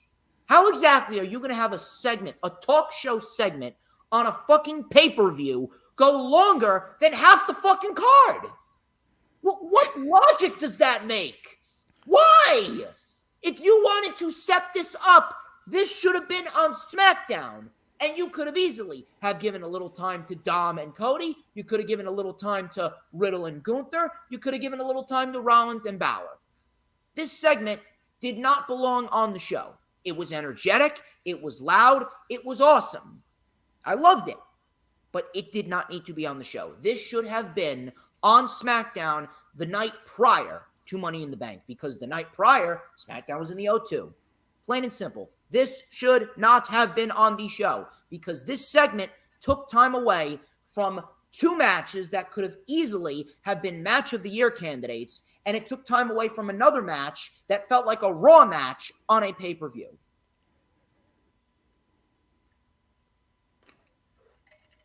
I don't know, man. I really don't. But what are your thoughts on this? Do you think that WrestleMania is coming to London? Did it belong on the show? Where would you have put it? Are we getting a Grayson Waller versus Cena match at SummerSlam? I mean, I think that it should have. I wasn't so upset with it being on the show. John Cena's a big deal. Having run out on the pay-per-view. I mean, I get that part. It just went way too long, like you said. 15 minutes for that was just that was too long for me. Like you said, the fact that it was longer than most of the matches on the card. But at the same time, I would love especially after seeing this crowd. This crowd, not even just yesterday at the Money in the Bank review, on SmackDown Friday night as well. That crowd is over in London is fully engaged, man. And they at WrestleMania, I could only imagine a London crowd at WrestleMania, man. I could only imagine if they're like that for Money in the Bank and for Friday night SmackDown. WrestleMania, forget about it, man. That city deserves it, man. So hopefully in the next few years we will actually they can make that happen some kind of way over have WrestleMania in London. Like you said, I don't know about the venue. I don't know about many venues over in London right now. Only big venues I know are the outdoor ones, and I don't think outdoors in April is going to would actually work for London, but for WrestleMania in London. But so we'll see how they can figure out something, put it together. But they need to make. I think they need to make that happen. That would be totally awesome the way that crowd was engaged, and damn, as far as man, I forgot what was the last thing you said again. I'm sorry. Waller and Cena at SummerSlam. Waller and Cena, yeah. Waller and Cena at SummerSlam. That could have been a little tease for that happening. I mean, we haven't seen Waller in any matches yet since he's been on the main roster. I guess he's been still getting over his injury. So he hasn't really done any wrestling, just been doing the Waller Effect show. So that would be a good way, like you said, to get his name out there with the main roster regulars, people that aren't necessarily familiar with him from his NXT work, because he's actually a good young talent. I mean, he kind of has that natural, just that heel charisma that just works, you know. So I like Grayson Waller. I like what he does. I like the work he puts in, man. And it would be a good way to get him acclimated on the main roster with a big match against somebody like a future Hall of Famer. And John Cena. So I think that would be a good way to go for him. So hopefully they make that happen as well. I would not be upset with that one bit. It would be pretty solid for him, and it would be a big opportunity for him as well. A very nice test for him. But man, this segment, you could have put this on SmackDown, man. I really, really, really was thinking the entire rest of the show. I'm like, you shave down Rollins and Balor and Riddle and Gunther for this? I mean, come on. You could have done this as a PR fucking stunt outside of a WWE event. This did not need to be on the show.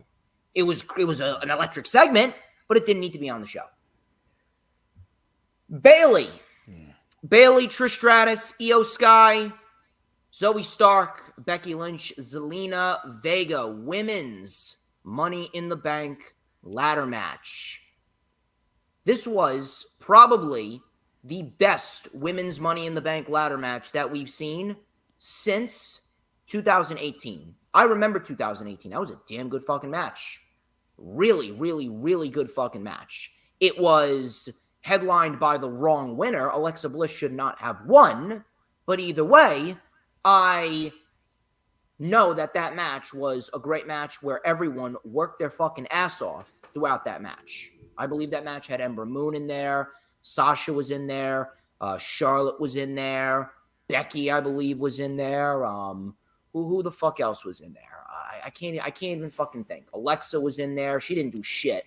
Lana was even in there at one point, and Lana was taking more bumps than fucking Alexa Bliss at that time. Alexa Bliss fucking sucks. I'm glad that we're not going to see her for a year since she's pregnant. Thank fucking Christ. Hey, Ryan Cabrera, can you knock her up again after she gives birth? Thank you. So, what was I saying? Okay, so best women's Money in the Bank ladder match since the one in 2018. Every one of these women showed up to work, even Trish Stratus. Trish Stratus looked great. Zelina Vega and her improvement, let me tell you something. She may be a sellout. She may have sold out to WWE, and she went back on her word after she fought WWE on the whole third-party platform type of deals, and everyone was behind her, and then she kind of threw it back in everyone's face. I'm happy that she has really improved, because at one point I was saying that she was the Spanish Alexa Bliss. She was not good in the ring. But I can honestly say that after all these months, Zelina Vega has really improved from an in-ring perspective. Her match with Rhea, not bad at all. She had a very nice performance here at Money in the Bank. And I can't say that I'm pissed off with seeing Zelina Vega wrestle. I think that she's done very, very well. And she had probably one of the best spots of the night, minus Logan Paul and Ricochet. So let's go over what happened here. The fight started immediately. Vega took out Bayley We had a spin kick by Stark. Stark then dropped Io on a ladder. Trish and Zoe then brought out a bigger ladder. The crowd was chanting, "Hey, Bayley, ooh, I want to know, will you be my girl?" So that they do that every time they come to London. I thought that was very, very nice. It's always great to hear the crowd having fun. So Zoe Stark was in the ladder, and Becky Lynch trapped her and gave her a disarmer in the ladder. They were fighting for position, and Io Sky, like the maniac that she is, delivered a beautiful moonsault off the ladder onto the field. Crazy shit. Trish then went for the briefcase. Becky then stopped her. They fought on the ladder. Zoe Stark came in. Vega with a crossbody off the ladder onto Bayley and Becky. Vega then went for it. Trish and Becky with a double powerbomb to Vega. We had a ladder bridge set up between the table, the announce table, and the apron. All of a sudden, Zoe Stark brought out handcuffs. She handcuffed Becky. She was going to handcuff Becky to the ropes. We didn't get that. Becky then tore apart the table. The ladder bridge was set up. Trish Stratus was then on the table with Becky, and then Becky delivered a manhandle slam to Trish on the ladder, and there was no give whatsoever. That looked brutal. All of a sudden, then, Zoe Stark came flying off the apron with a blockbuster onto Becky on the floor. So they were out there taking some bumps. Then we had Zoe Stark and Zelina Vega going up to the top. Becky was out. Everyone was out but those two women. Stark then was given a code red off the top of the ladder onto the ladder bridge, and both Zelina and Zoe Stark crashed and burned. I am shocked that neither of them broke any limbs whatsoever. It was absolutely fucking ridiculous, absolutely fucking brutal. And now let me tell you something. That takes some fucking balls. Zelina Vega and Zoe Stark, they showed you that they got bigger balls than a lot of fucking men on that roster. So props to them. That took some balls. So Zoe was out. Zoe was completely out. Vega was out, never to be seen again. All of a sudden, Bayley, as Io was going for the briefcase, Bayley tipped over the ladder. So that was strike number one. That's story layer number one towards building tension. All of a sudden after that, Bayley went for the briefcase, but Becky came in out of nowhere. Becky then dragged Bayley down by her mouth because she fish hooked Bayley with the handcuffs. They were fighting in between the ladder. All of a sudden, Becky and Bayley were handcuffed in between the rungs of the ladder by each other's wrists by Io. Io, like the fucking genius that she is, handcuffs Bayley and Becky in between the rungs of the ladder, and neither of them could get up. And Io then climbed over Bayley, stood on top of the ladder, and unhooked the briefcase as the fans chanted, "You deserve it." And Io Sky finally gets her just due. Io Sky is the new Miss Money in the Bank, the best women's Money in the Bank ladder match in years, and absolutely the right outcome with Io Sky winning the contract. And now, with Io doing what she did to Bayley and Bayley doing what she did to Io, now we can get the split, and we will get the Bayley versus Io match that we have been anticipating for a while now. And I have absolutely zero issue with that. I have zero complaints with this match. And if they were to do it all over again, I'd gladly go back and rewatch it. Great match, right outcome. Floor's yours, Mac. Absolutely, man. This here, they nailed the outcome here. Io Shirai definitely was the clear cut person to win this match here, man. And they did it the right way. I just love the genius of her hooking Bayley and Becky between those rungs with the handcuffs. That was absolutely genius. And then she just climbs up. And I loved, even at the end, just how she's just sitting on top of the ladder holding the briefcase while Becky and Bayley are just sitting there still connected by the handcuffs. It was just, it was really brilliant. It was an excellent awesome ending. See, creative. I mean, great match, like you said. That Zelina and Zoe Stark spot, I was seriously, legitimately, initially concerned for both of those ladies at the moment when it happened. Like thinking, like something's not. One of these girls got at least one of them's got to be hurt really bad. Especially Zoe Stark. The way she crashed down on that ladder, she could have easily broke her neck or something, man. So just hats off to them taking bumps like that. I mean, this is the difference in what you see in the women's division these days now, man. These are matches women would not have had back in the day. They wouldn't even been in these kind of matches back in the day in WWE. So just hats off to them, man. This match was absolutely legit. They put on a show. And then only thing I would say for myself personally, I would have added to it was I kind of at one point would have wanted to see maybe Io and Bailey trade hands a little bit in the match, but at the same time we can see that's definitely on the way now for sure. This damage control thing, come on, that's dead. It's dead over with anyway. So let's just get to it. Bailey, Io Shirai, that would be another great SummerSlam match. Could be another just great match to add to the card. SummerSlam looks like it could be potentially building up to be a really, really spectacular pay-per-view, honestly, as long as WWE doesn't do anything to screw it up between now and then. I mean, they got a month to get it right and just keep building these stories, man. But Io and Bailey will be another good match on that card, man, because it's definitely been building up, and now it's time for it to all explode, man. Let it happen, man, and make it happen. I just hats off to Io, man. She does deserve it. She's another one of those great women. Came up from NXT, man, and she's just not now. She's finally getting that, getting the wheels spinning, man, the right way, man. She had that great match with had the great match against Bianca Belair at Backlash, and now it's her time, man. It's Io's time, man. So really happy, man. Really happy for Io. So where can you see everyone else going? I would say that the vision is pretty clear for everyone in this match except Zelina. I don't really know where Zelina goes, but Becky is definitely going to be tag teaming with Lita, and she will be fighting Trish and Zoe at SummerSlam. I don't really understand what other route you would go. That's just me. Yeah. And then on top of that, you got Bailey and Io. They got themselves a collision course that they're headed towards going into SummerSlam. Maybe even the day before SummerSlam, depends on what they want to do.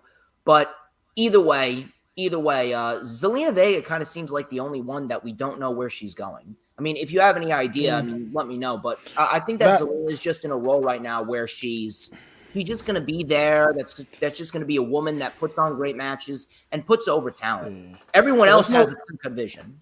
There's no clear-cut direction for Zelina right now, and I think part of that is because, I mean, the way the women's division is set up, I mean, you really only got the two titles that really matter. I mean, each of the women's world titles on both brands. Other than that, like you said, the tag team titles they're a joke.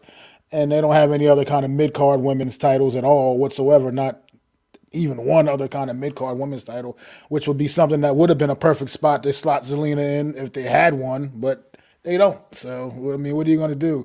Like you said, the best I can see for her, like you said, just continuing to put on good matches and continuing to get better at what she's doing in the ring. And like you said, hopefully putting some other girls over, helping to get some other girls over, some other talent, and just help building the division up. But right now, unfortunately, there is no real clear-cut direction for Zelina Vega because right now she's not going to get thrown into either one of the world title pictures for either brand. So I just don't see it, man. I just don't know. You're right. Hopefully, what we don't see is her disappear off of TV. That's like that. WWE is also notorious for happening with, like you said, mentioned earlier, Candice LeRae and ladies like that. Nikki Cross, that they're still with the company, but I haven't seen them at all. So we don't know. Hope that doesn't happen with Zelina Vega because she has been really putting that work in as of late the last few months. That, like I said, that Backlash match with her and Rhea Ripley. I was really stunned to see that effort from Zelina Vega in that match. It didn't go too long, but for what we got, it was actually pretty solid. Yeah, so I don't know. Hopefully they can find something for her to do, because I mean, I don't know if any other faction is going to start rivaling the LWO, or I just don't know. I'm not sure, honestly. I honestly have no idea, but I guess we're just going to have to hang tight. We'll wait and see, but easily the best women's Money in the Bank ladder match in a long time, and absolutely the right outcome. Very, very nice. We got ourselves the World Heavyweight Championship match. This was Finn Balor and Seth Rollins. And this was not up to par with what we know that these guys could do, and rather disappointing. And the only thing that it really did was further the dissension between Damian Priest and Finn Balor. That was it, man. It was a match. It was just a match. That's all I could say. It wasn't bad, but it wasn't great. Just there. Very, very, very, very lackluster, man. And again, this goes hand in hand with what I said earlier. You had a 15-minute segment with Cena and Grayson Waller on the show, and you elected to give that segment more time than two of your biggest matches with Rollins and Balor and Riddle and Gunther, two matches that could easily headline WrestleMania.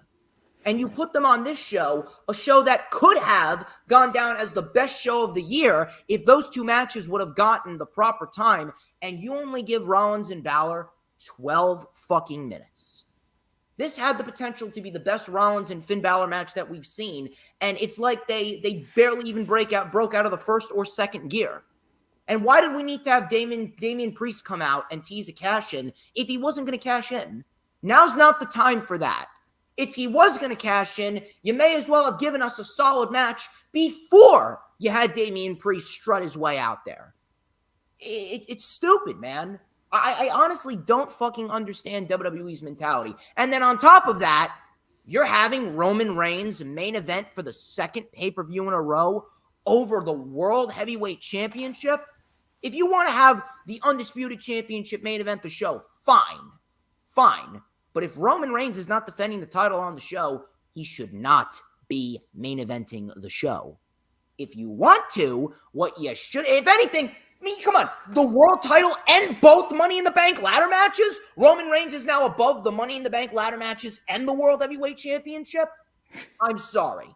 That is fucking ridiculous. That's absolutely fucking unheard of. It's not the fucking 80s anymore. He's not a Hulk Hogan. He's not an Undertaker. He is of the greatest of all time, but we do not need you to shove it in our faces that, yes, we know Roman Reigns is the guy. Fine. But over a world fucking title and or a Money in the Bank ladder match? Come on. It's fucking stupid, man.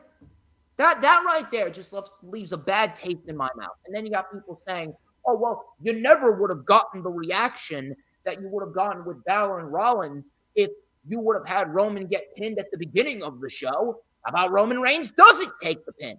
How about you give Solo the loss? Because let's be real here.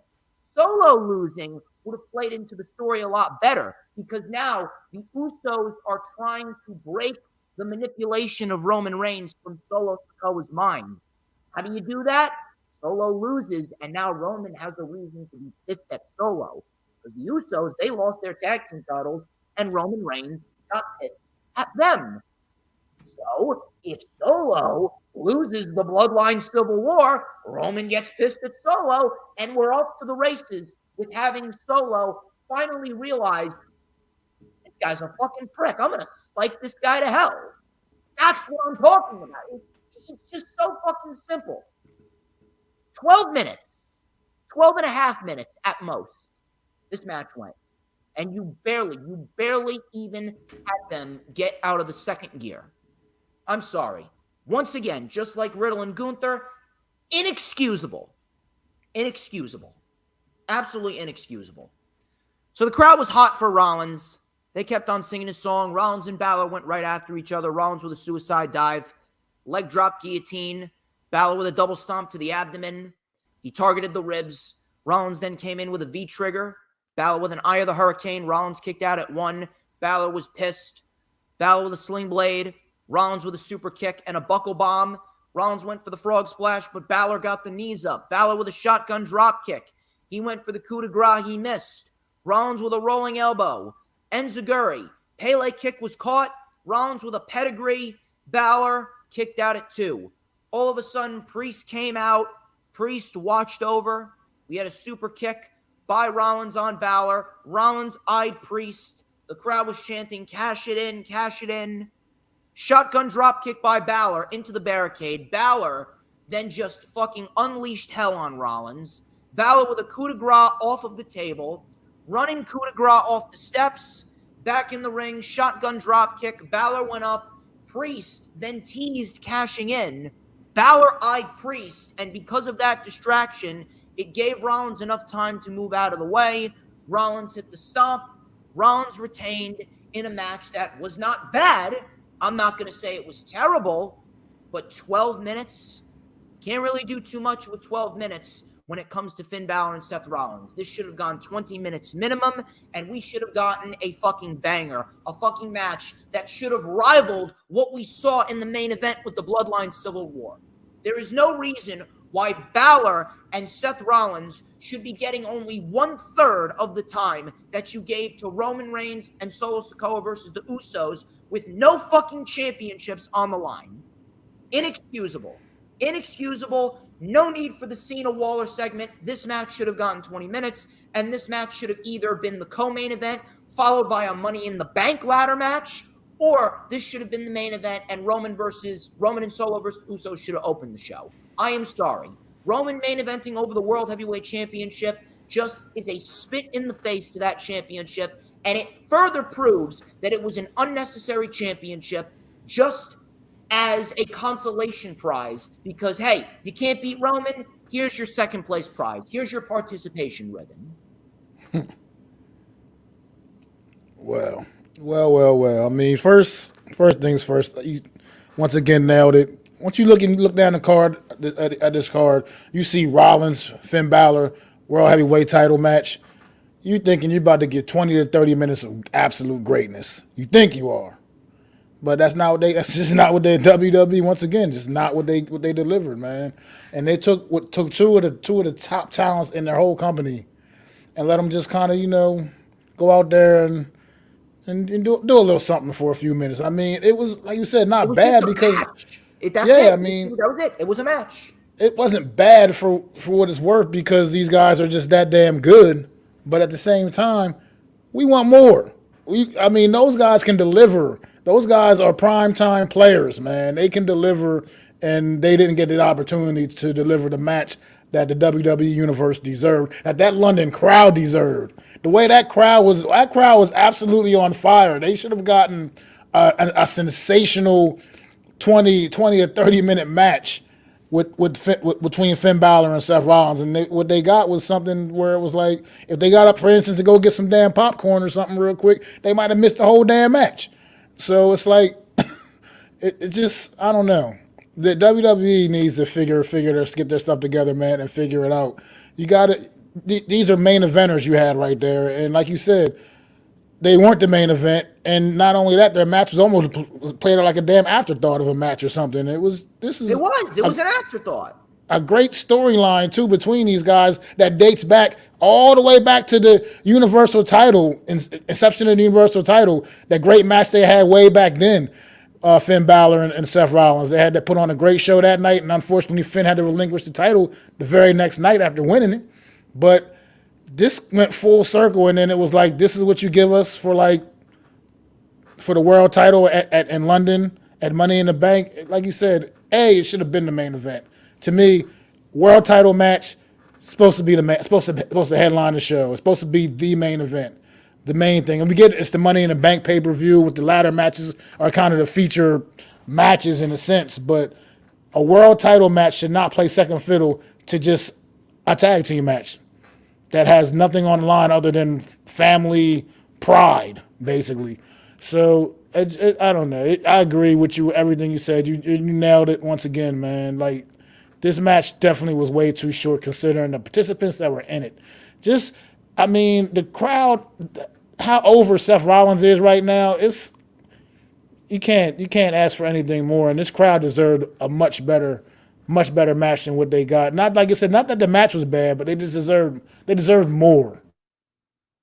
They definitely deserved a lot more than what they received, unfortunately. And that's what makes me say that the pay-per-view was good but not great. It's one of the main things right there. It's just this match just didn't have enough on it, man. And now you bring out Damian Priest, like I said, everybody knew. We know Damian Priest is not cashing in tonight. We knew he wasn't cashing that thing in last night. So what was even the point? And then even with that, he didn't go out at the end of the round in the tag team match to tease anything there either. So it's like, what was the point?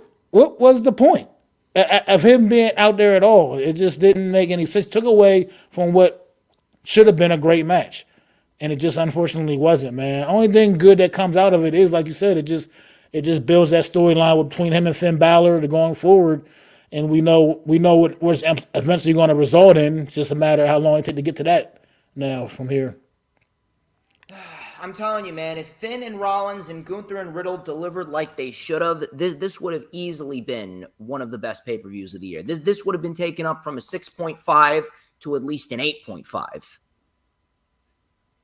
I don't know, man. I really do hope that they do not fuck over Seth Rollins and his World Heavyweight title reign, because up until now, Rollins was just putting on straight bangers with everyone. Priest, Styles, Braun Breaker.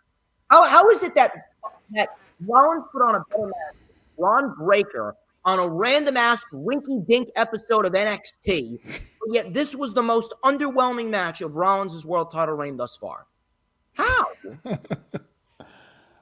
Oh man, do you even? I don't know why this thought just came in my head about with Damian Priest too with the briefcase. Do you see a scenario in which he does actually attempt to cash in, and then Finn Balor somehow screws that up for him? Do you see a scenario like that possibly happening? Dude, I really hope to God fucking not, because we cannot handle the briefcase losing its prestige even more. Priest must succeed in his cash in, whoever it's against. Yeah, I agree. Fucking ridiculous, man.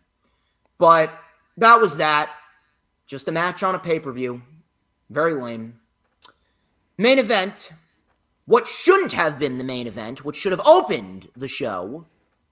Usos versus Roman Reigns, Solo Sikoa, Bloodline Civil War. And they're treating this match as if it's like a fucking world title match, with the lighting and the fucking big announcements and everything. So it's fucking stupid. There's nothing on the line. The storyline's phenomenal. It's the best storyline in WWE since the Yes Movement. But that doesn't mean you need to over fucking accentuate on it. Solo and Roman were in early control. The crowd was fucking great. They were chanting, "Oh, Roman's a wanker." They were chanting "tribal bitch." They were chanting, "Oh, Solo Sikoa." This was my favorite one right here. They were chanting, "If you hate Roman, stand up. If you hate Roman, stand up." And then they sat down, and then they were chanting, "If you hate Roman, sit down. If you hate Roman, sit down." The only thing that we did not see is the Zach Gibson chant. If you remember back in the day, Zach Gibson was the number one heel in the UK on NXT UK, and every time he came out, they took their shoes off. They literally took their shoes off, and they literally were chanting, "If you hate Gibson, shoes off. If you hate Gibson, shoes off." I'm surprised we didn't see that. I would have loved to have seen that. "If you hate Roman, shoes off." London, you were great, but I would have taken that.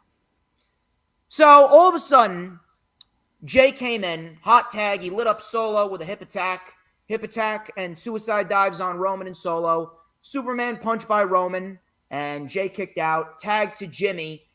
Double spear by Jay and Jimmy. Very nicely done. Solo saved it.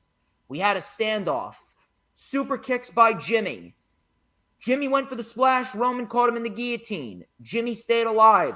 Jimmy then powered Roman up. Tagged to Jay. Roman was shoved into the ref. He went down. 1D connects, but there was no ref. Roman and Solo then with double Uranagis. Spike to Jimmy. Spike and a spear combination to Jay.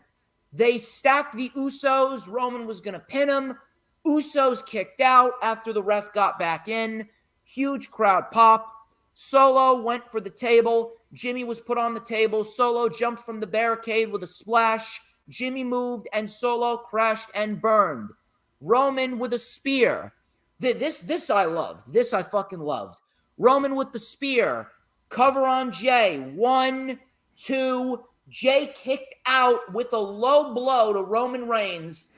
And if you guys remember, that is exactly what Roman Reigns used on Jey Uso back in their match at Clash of Champions in 2020 when Roman Reigns first began his world title reign. That was great. So Roman Reigns, after he got low blowed, Usos with double super kicks, Jay with a splash, and Jey Uso pins Roman Reigns. 1, 2, 3. Roman pinned for the first time in 3.5 years. 3.5 years. First off, the match was great. Great tag team match. And probably the best tag team match in WWE right next to Usos versus Sami and Kevin. That was number 1. This match was number 2. Great match. But I really want to let you guys know what this really meant. WWE did this completely ass backwards. Once again, that seems to be the theme of this stream. Ass backwards. Roman Reigns, first off, he's not dead. Roman Reigns is not dead. He's still the tribal chief. He's still the head of the table. His empire is not crumbled. His empire is not built around his family. His empire is built around the World Championship.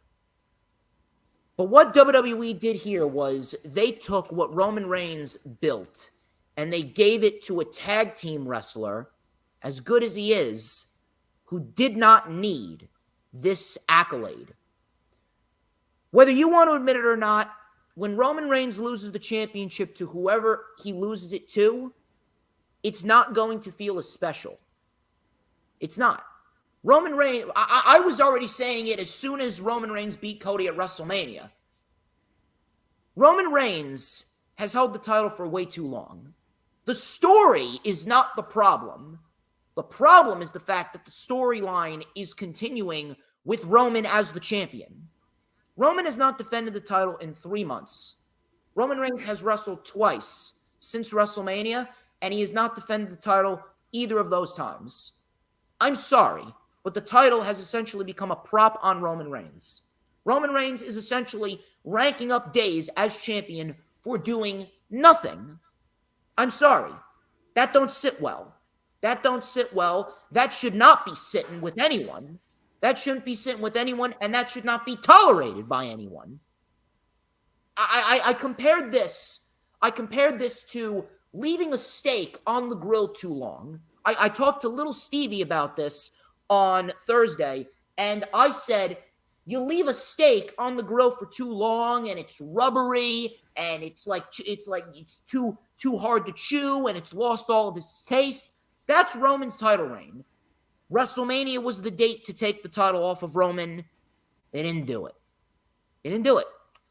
Now, we're stuck in a dilemma in which now Roman has been pinned, and half of the mystique that Roman Reigns had is gone.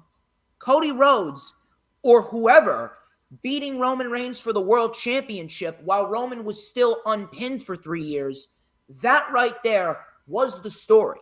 That right there was part of the story that was going to make whoever beat Roman Reigns into a made man. And now that half is gone. That portion, that half of Roman's mystique is now gone. The only thing that Roman has is his title reign. Now Roman Reigns is just another champion. Roman Reigns is now holding just another championship. And at this point, if it wasn't obvious before this match, people are just like, they don't fucking care. They don't fucking care who takes the title off of Roman. They just want it off of him. They just want the title off of Roman. And I've been stating that for years. That is why I was so for LA Knight winning Money in the Bank and cashing it on Roman Reigns at SummerSlam. Hell, if anything, fuck Seth Rollins, fuck the Judgment Day. I wouldn't even be mad if Damian Priest were to cash in on Roman and beat Roman at SummerSlam. But I know that that's not going to happen. I know that that's not happening. If anything, fuck that. Fuck that. Just have Gunther win the Rumble, and then he can beat Roman Reigns. But even then, whoever takes the title off of Roman Reigns, whether it be Solo, whether it be Jay, whether it be Priest, whether it be Gunther, I don't even fucking know where they're going to go. I honestly do not know where they're going to go from here. Jay and Roman seems like the match at SummerSlam, but I'm telling you right now, Jay is not beating Roman. If Jay were to beat Roman, that would be even bigger of a waste. You're not going to take Roman's title reign to fucking put it on a tag team wrestler who was already a made man before this bloodline storyline. Jay and Jimmy, they're one of the best tag teams in the world. They were 6-time tag team champions before this, and they put on some of the best tag team matches in company's history with the Shield and the Wyatt family and Golden Stardust and all these other fucking tag teams. The New Day feud made the Usos. Usos didn't need the bloodline storyline. The New Day Hell in a Cell match was the match that made the Usos. Awesome. It's unbelievable. It's unbelievable. Now we're stuck in this dilemma. Cody Rhodes, he's just another guy. And WWE, once again, fucked up. I knew it was going to happen. It took them long enough. Took them 3 fucking years. But they fucked up Roman. They fucked up Cody. Little to no one now gives a shit about Roman because now Roman's already been beat. And if you're telling me that you do, you're lying to yourself. At this point, we are all just waiting and we're all just laying back saying to ourselves, all right, get the fucking title off of Roman now. And it's sad. WWE had one job: protect Roman Reigns until the guy comes around. Cody was the guy. They didn't pull the trigger, and they gave the honor of pinning Roman Reigns, regardless of whether or not it was for the world title, to Jey Uso. When in reality, it should have been Solo taking the pin. Solo should have been the one to lose, and Roman and Solo would have been at odds going into SummerSlam with Jey challenging Roman, and then after Jey loses to Roman, then Solo will finally come to his senses, spike Roman Reigns, and then we could have gotten LA Knight, if he won Money in the Bank, swooping in, and cashing in and beating Roman. Roman should not have gotten pinned. And if you think it was the right decision, I would like to kindly ask you to see yourself out. See yourself out, get the fuck out, and go jerk off to anime porn. The adults are talking. Roman Reigns is still the tribal chief. He's not dead. But this was a stupid decision. Took a lot of fucking testicles from WWE. Took a lot of fucking cojones from WWE. But it was a decision made. It was a stupid decision. Wrong man was pinned. And Cody Rhodes and whoever beats Roman, whether it be Cody again, whether it be Gunther, whether it be Priest, whether it be Solo, whether it be Jey, it doesn't matter. Just like I said, Roman Reigns, when he loses the title now, it's not going to feel special. It's not going to feel special. It's not going to be as impactful. And it just makes me look like a fucking genius when I said immediately after WrestleMania that Cody should have won. Everything that we've been seeing with the Bloodline and Roman Reigns could have been done without the championship. Cody should have been world champion, and Roman Reigns could have gotten pinned here after he already lost the title, and it would have been just as effective. It would have been just as big. Pinning Roman Reigns does nothing for Jey because ultimately he is going to lose to Roman at SummerSlam. And if he wins, it would have been the biggest creative fuck-up ever. Unless Jey's going to win, and Damian Priest is going to cash in on Jey afterwards and become undisputed champion, but I don't see that happening. It's all just become one big convoluted mess, man. I don't know where they're going, and to be quite honest with you, dude, I don't care. I just want to get that fucking title off of Roman. I just want to get that title off of Roman because they have fucked him up. This storyline, as great as it is, could have been done without the championship. Cody's pretty much finished.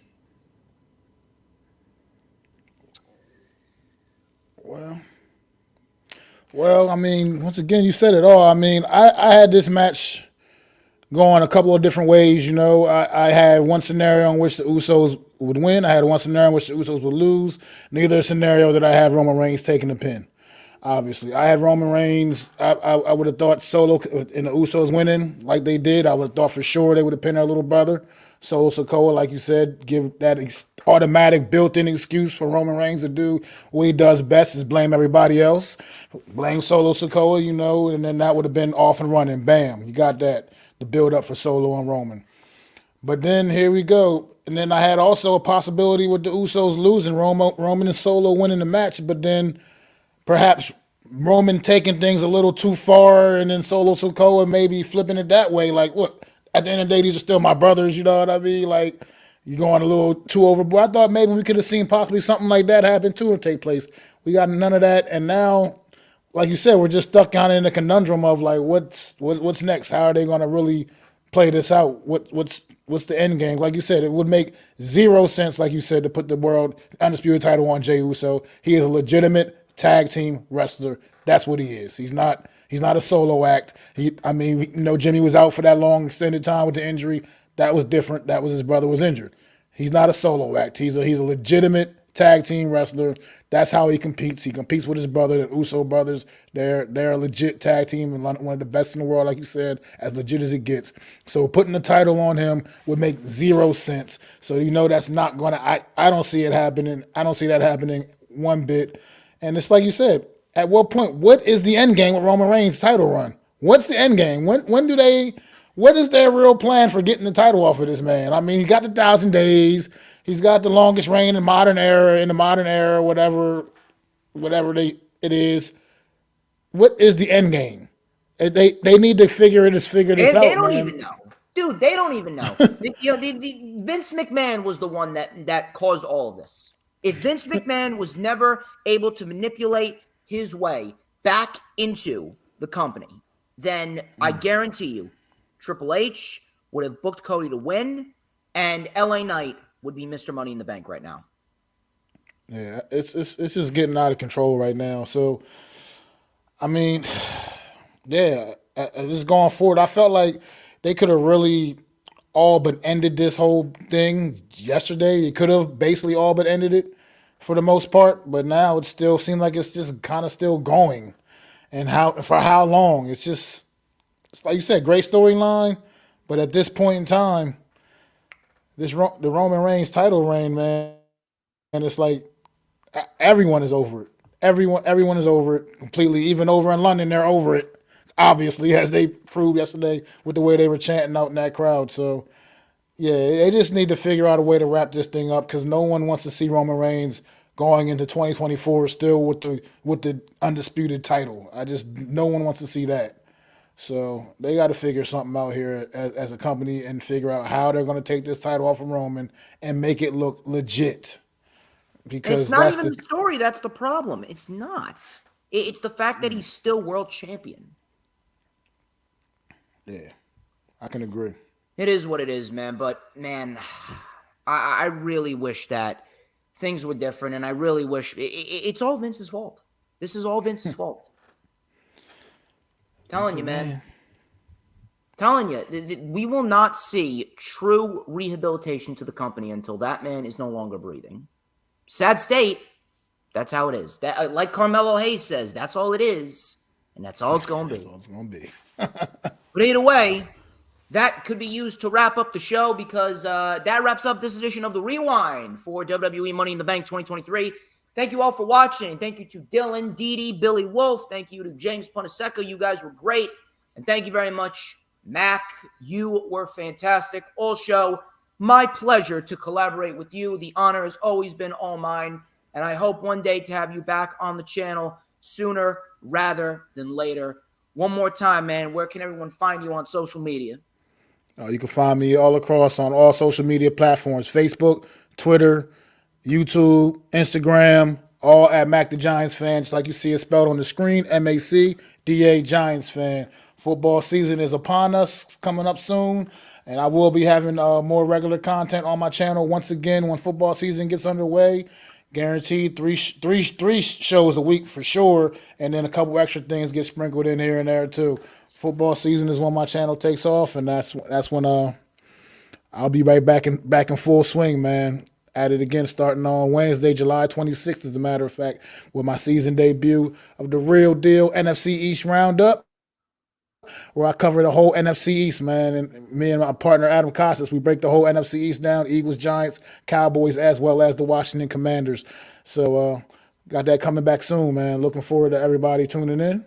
And thank you, DJ, for having me. It's always a pleasure working, collabing with you, man. You are the best wrestling content creator on YouTube, man, brother. I really appreciate it.